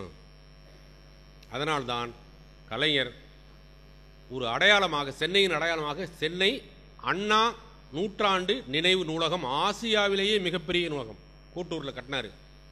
அவருடைய மகன் யாரு? கலைஞருடைய மகன். தன்னுடைய தந்தை கலைஞர் நூற்றாண்டுக்கு மதுரையில் கலைஞர் நூற்றாண்டு நூலகம் தொடங்கி வைத்திருக்கு. எல்லாம் படிங்கிறதுக்கு. படிக்காதே என்று சொன்ன சமூகத்திற்கு நேர் எதிராக. அது நான் முதல்ல சொன்னேன், அது ஒரு தத்துவம், இது ஒரு தத்துவம். படி படி, படிப்பதால் தான் உன் வாழ்க்கை மட்டுமல்ல உன் தலைமுறையே மாறும் என்று சொன்ன ஒரு மகத்தான சாதனையாளர். ஒன்றும் இப்போ நான் சொன்னதெல்லாம் 1000ல் 1 பங்கு தான். அவ்வளவு இருக்கு. நீங்க படிக்கணும். கதை எழுதியிருக்கிறாரு, கவிதை எழுதியிருக்கிறாரு, பாட்டு எழுதியிருக்கிறாரு, நாடகம் எழுதியிருக்கிறாரு, நடிச்சிருக்கிறாரு, தொடர் எழுதியிருக்கிறாரு, திரைப்பட பாடல் எழுதியிருக்கிறாரு, திரைப்படம் தயாரிச்சிருக்கிறாரு. பேசியிருக்கிறார் பேச்சு மட்டுமே ஆயிரக்கணக்கான கூட்டங்கள், பேச்சாலேயே தமிழ்நாட்டை கட்டி போட்டவர்னு சொல்லுவாங்க. அவ்வளவு ஆற்றல் மிகுந்த ஒரு தலைவர். வெற்று புகழ்ச்சி அல்ல, அவரால் இந்த தமிழ் சமூகம் பெற்ற மாற்றம் அதிகம். நீங்களும் நானும் ஏதோ ஒரு வகையில், இது ஒன்றும் மிகையல்ல, சத்திய வார்த்தை, நீங்களும் நானும் ஏதோ ஒரு வகையில் கலைஞரின் சாதனையால் வாழ்ந்து கொண்டிருக்கிறோம், ஒரு பலனை பெற்றிருக்கிறோம். நான் இப்போ செருப்பு போட்டு இங்கே நிற்கிறேன்னா இதற்கு பலர் காரணம். நான் எம்ஏ என்று ஒரு பட்டம் வாங்கினா அது என்னுடைய அறிவு காரணம் அல்ல, என் தாய் தந்தையின் தியாகம் காரணம் அல்ல. தந்தை பெரியார், அறிஞர் அண்ணா, முத்தமிழறிஞர் கலைஞர், காரல் மார்க்ஸ், அண்ணா அம்பேத்கர், இவர்களுடைய பங்கும் உழைப்பும் படிப்பும் இருக்கிறது. அதுதான் இந்த சமூகத்தை முன்னேற்றுகிறது. அந்த சமூக முன்னேற்றத்திற்கு நீங்கள் உங்கள் கல்வியை பயன்படுத்தணும். இன்னமும் கூட உங்கள் கிராமங்களில், உங்கள் ஊர்களில் படிக்க வாய்ப்பில்லாதவர்கள் இருக்கிறார்கள், இருப்பார்கள். எந்த ஊர்லயாவது எங்க ஊர்ல இருக்கிற எல்லாரும் படிச்சுட்டாங்கன்னு யாராவது சொல்ல முடியுமா? இவ்வளவு காலம் கழிந்த பிறகு, இவ்வளவு போராட்டங்கள் நடந்த பிறகு, இவ்வளவு வாய்ப்புகள் வந்த பிறகு, இவ்வளவு அறிவியல் வந்த பிறகு, இவ்வளவு ஏஐ வந்த பிறகு இன்னமும் படிக்க வாய்ப்பில்லாத குழந்தைகள் இருக்கிறார்கள். அவர்களையும் படிக்க வைத்து அவர்களையும் நம்முடைய சமூகத்தோடு சேர்ப்பதுதான் சமூக நீதி. அந்த சமூக நீதிக்கு கலைஞர் இட்ட விதைகளை நாம் விருட்சமாக மாற்றுவதற்கு, ஆலமரமாக மாற்றுவதற்கு நமக்கு கிடைத்த வாய்ப்பாக இந்த படிப்பை அன்பு கூர்ந்து பயன்படுத்துங்கள். வெறும் வேலைக்கு போய் 10 to 5 வேலைக்கு போய் சம்பளம் வாங்குவது மட்டும் அல்ல வாழ்க்கை. ஆரம்பத்தில் ராவண காவியத்திலிருந்து ஒரு பாட்டு சொன்னேன். நிறைவாக, தேடிச்சோறு நிதம் தின்று பல சின்னஞ்சிறு கதைகள் பேசி மனம் வாடி துன்ப மிக உழன்று பிறர் வாட பல செயல்கள் செய்து நரை கூடி கிழப்பருவம் எய்தி கொடுங்கூற்றுக்கிறையன பின் மாயும் பல வேடிக்கை மனிதரை போலே நான் வீழ்வேன் என நினைத்தாயோ என்றான் பாரதி. அவன் இறந்து போய் 100 ஆண்டு ஆக போகிறது. ஆனால் இன்னும் அவன் வாழ்ந்து கொண்டிருக்கிறான். திருவள்ளுவர் வாழ்ந்து கொண்டிருக்கிறார், கம்பர் வாழ்ந்து கொண்டிருக்கிறார், தொல்காப்பியர் வாழ்ந்து கொண்டிருக்கிறார். மாபெரும் அறிஞர்களுக்கு சாவே கிடையாது. கலைஞர் வாழ்ந்து கொண்டிருக்கிறார். 7வது நினைவு நாளில் அவருடைய சாதனைகளை பற்றி பேசுவதற்கு வாய்ப்பளித்த மதுரை உலகத் தமிழ்ச் சங்கத்திற்கும் அதனுடைய இயக்குனர் அருமை சகோதரி பர்வீன் சுல்தானா அவர்களுக்கும் அதனுடைய விரிவுரையாளர்களுக்கும் கேட்டிருந்த உங்களுக்கும் என்னுடைய நெஞ்சார்ந்த வணக்கத்தையும் நன்றியையும் தெரிவித்து விடைபெற்றுக் கொள்கிறேன்.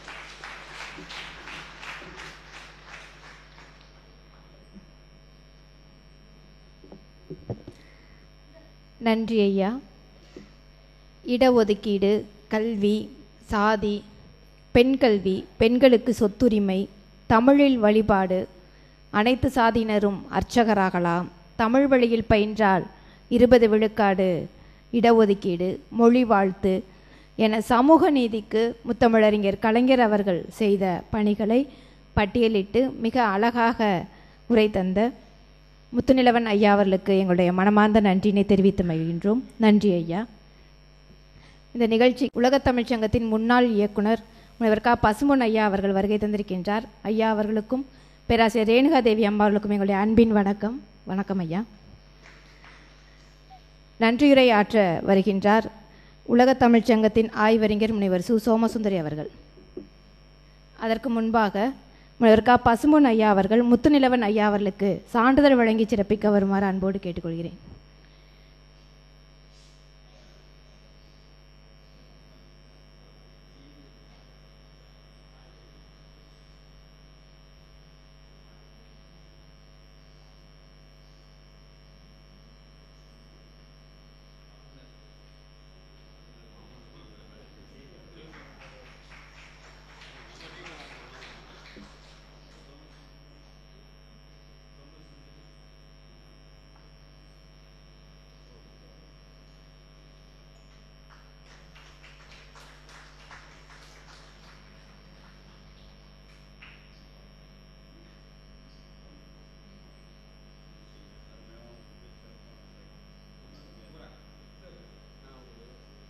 கோயம்புத்தூர் சிந்தனை கவிஞர் கவிதாசன் ஐயாவுடைய நூல் உலகத் தமிழ்ச் சங்கத்தின் நூலகத்திற்காக கொடுக்கப்படுகிறது. ஆய்வறிஞர் அதை பெற்றுக்கொள்ளுமாறு அன்போடு கேட்டுக்கொள்கிறேன். கவிஞர் ரவி ஐயா அவர்கள் அந்த நூலினை ஆய்வறிஞரிடம் ஒப்படைக்கின்றார்.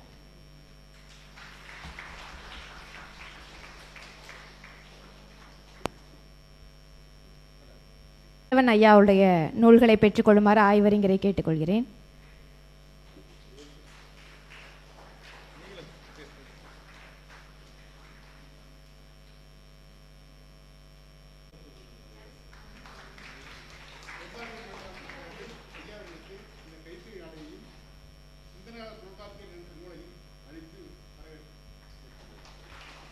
முனைவர் பொ.நா. கமலா அம்மா அவர்கள் அவருடைய நூலினை ஆய்வறிஞரிடம் நூலகத்திற்காக வழங்குகின்றார்.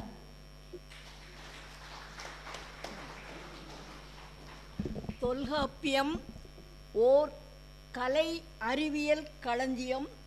என்னுடைய நூல் 30 ஆண்டு கால ஆராய்ச்சியின் விளைவாக விளைந்த நூல்.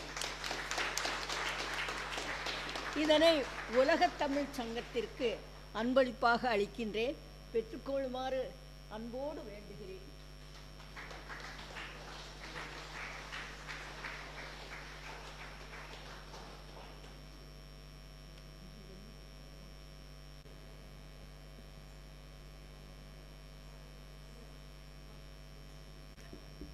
புதுக்கோட்டை மாவட்டத்தின் மிகச்சிறந்த படைப்பாளர். அந்த மாவட்டத்தினுடைய அறிவொளி இயக்கத்தில் மிகச்சிறந்த ஆளுமை பணியாற்றிய ஒரு மாபெரும் கவிஞரை இன்று தமிழ் சங்கம் சந்தித்திருக்கிறது.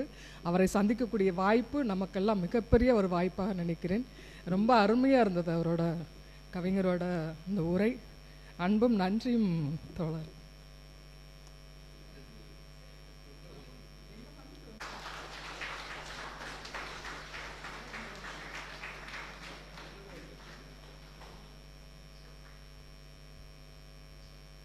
அனைவருக்கும் வணக்கம். உலகத் தமிழ்ச்சங்கம் மதுரையினுடைய 172வது தமிழ் கூடல் நிகழ்வு இது. இந்த நிகழ்விற்கு தலைமை தாங்கி எங்களை எல்லாம் வழி நடத்துகின்ற உலகத் தமிழ்ச்சங்கத்தினுடைய இயக்குனர் முனைவர் ஈசா பர்வீன் சுல்தானா அம்மா அவர்களுக்கு முதற்கண் என்னுடைய நன்றியினை தெரிவித்து மகிழ்கிறேன்.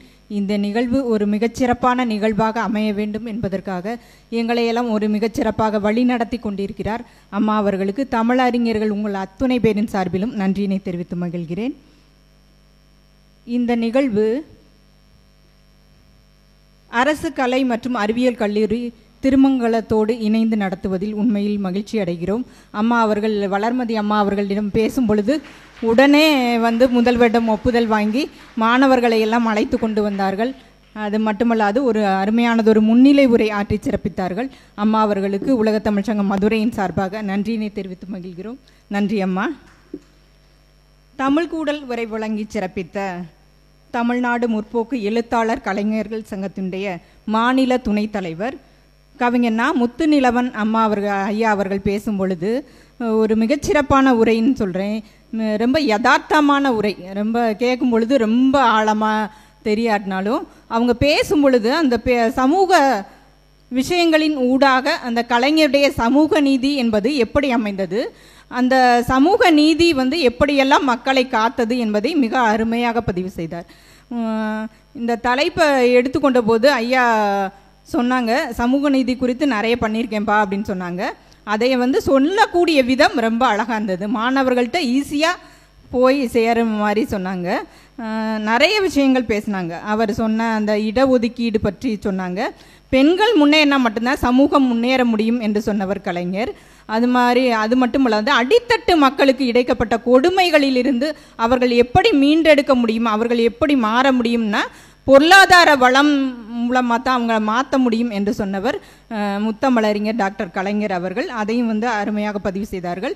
அது மாதிரி இப்பொழுது கூட நம்ம தமிழ்நாடு அரசு பெண்களுக்கு நல்ல முக்கியத்துவம் கொடுக்குது. அதன் மூலமாக தான் போக்குவரத்து கட்டணம் ரொம்ப நம்ம இலவசமாக போய்கிட்டு இருக்காங்க. உண்மையிலே அடித்தட்டு மக்கள் பயன்படுத்தக்கூடியது ஒரு விஷயங்கள்ல அதுவும் ஒன்றாக இருக்குது அப்படின்னு நினைக்கிறேன். அது மட்டும் இல்லாது கல்விக்கு ரொம்ப முக்கியத்துவம் கொடுத்தார் கலைஞர் அவர்கள். இலவச கல்வி அதன் மூலமாக கொண்டு வந்தாங்கன்னு சொல்லலாம்.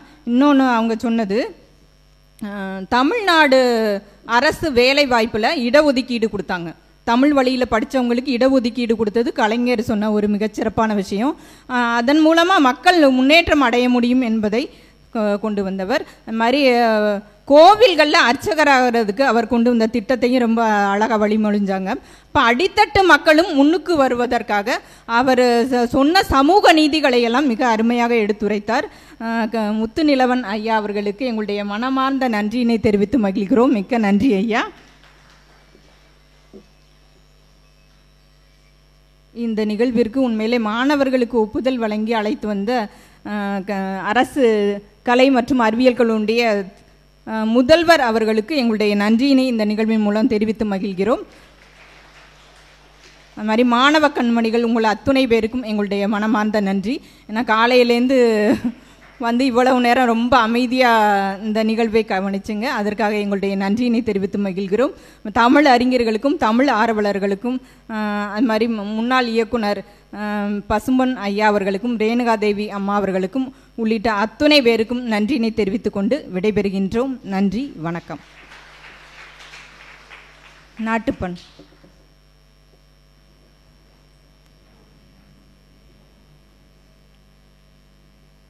जनगण मन अधिनायक जय गे भारत भाग्य विधाता पंजाब सिंध गुजरात मराठा द्राविड उत्कल बंगा विंध्य हिमाचल यमुना गंगा उच्चल जलसितरंगा तब शुभ नामे जागे तब शुभ आशीष मागे कागे दब जय गादा जनगण मंगलदायक जय गे भारत भाग्य विधाता जय गे जय गे जय गे जय जय जय जय गे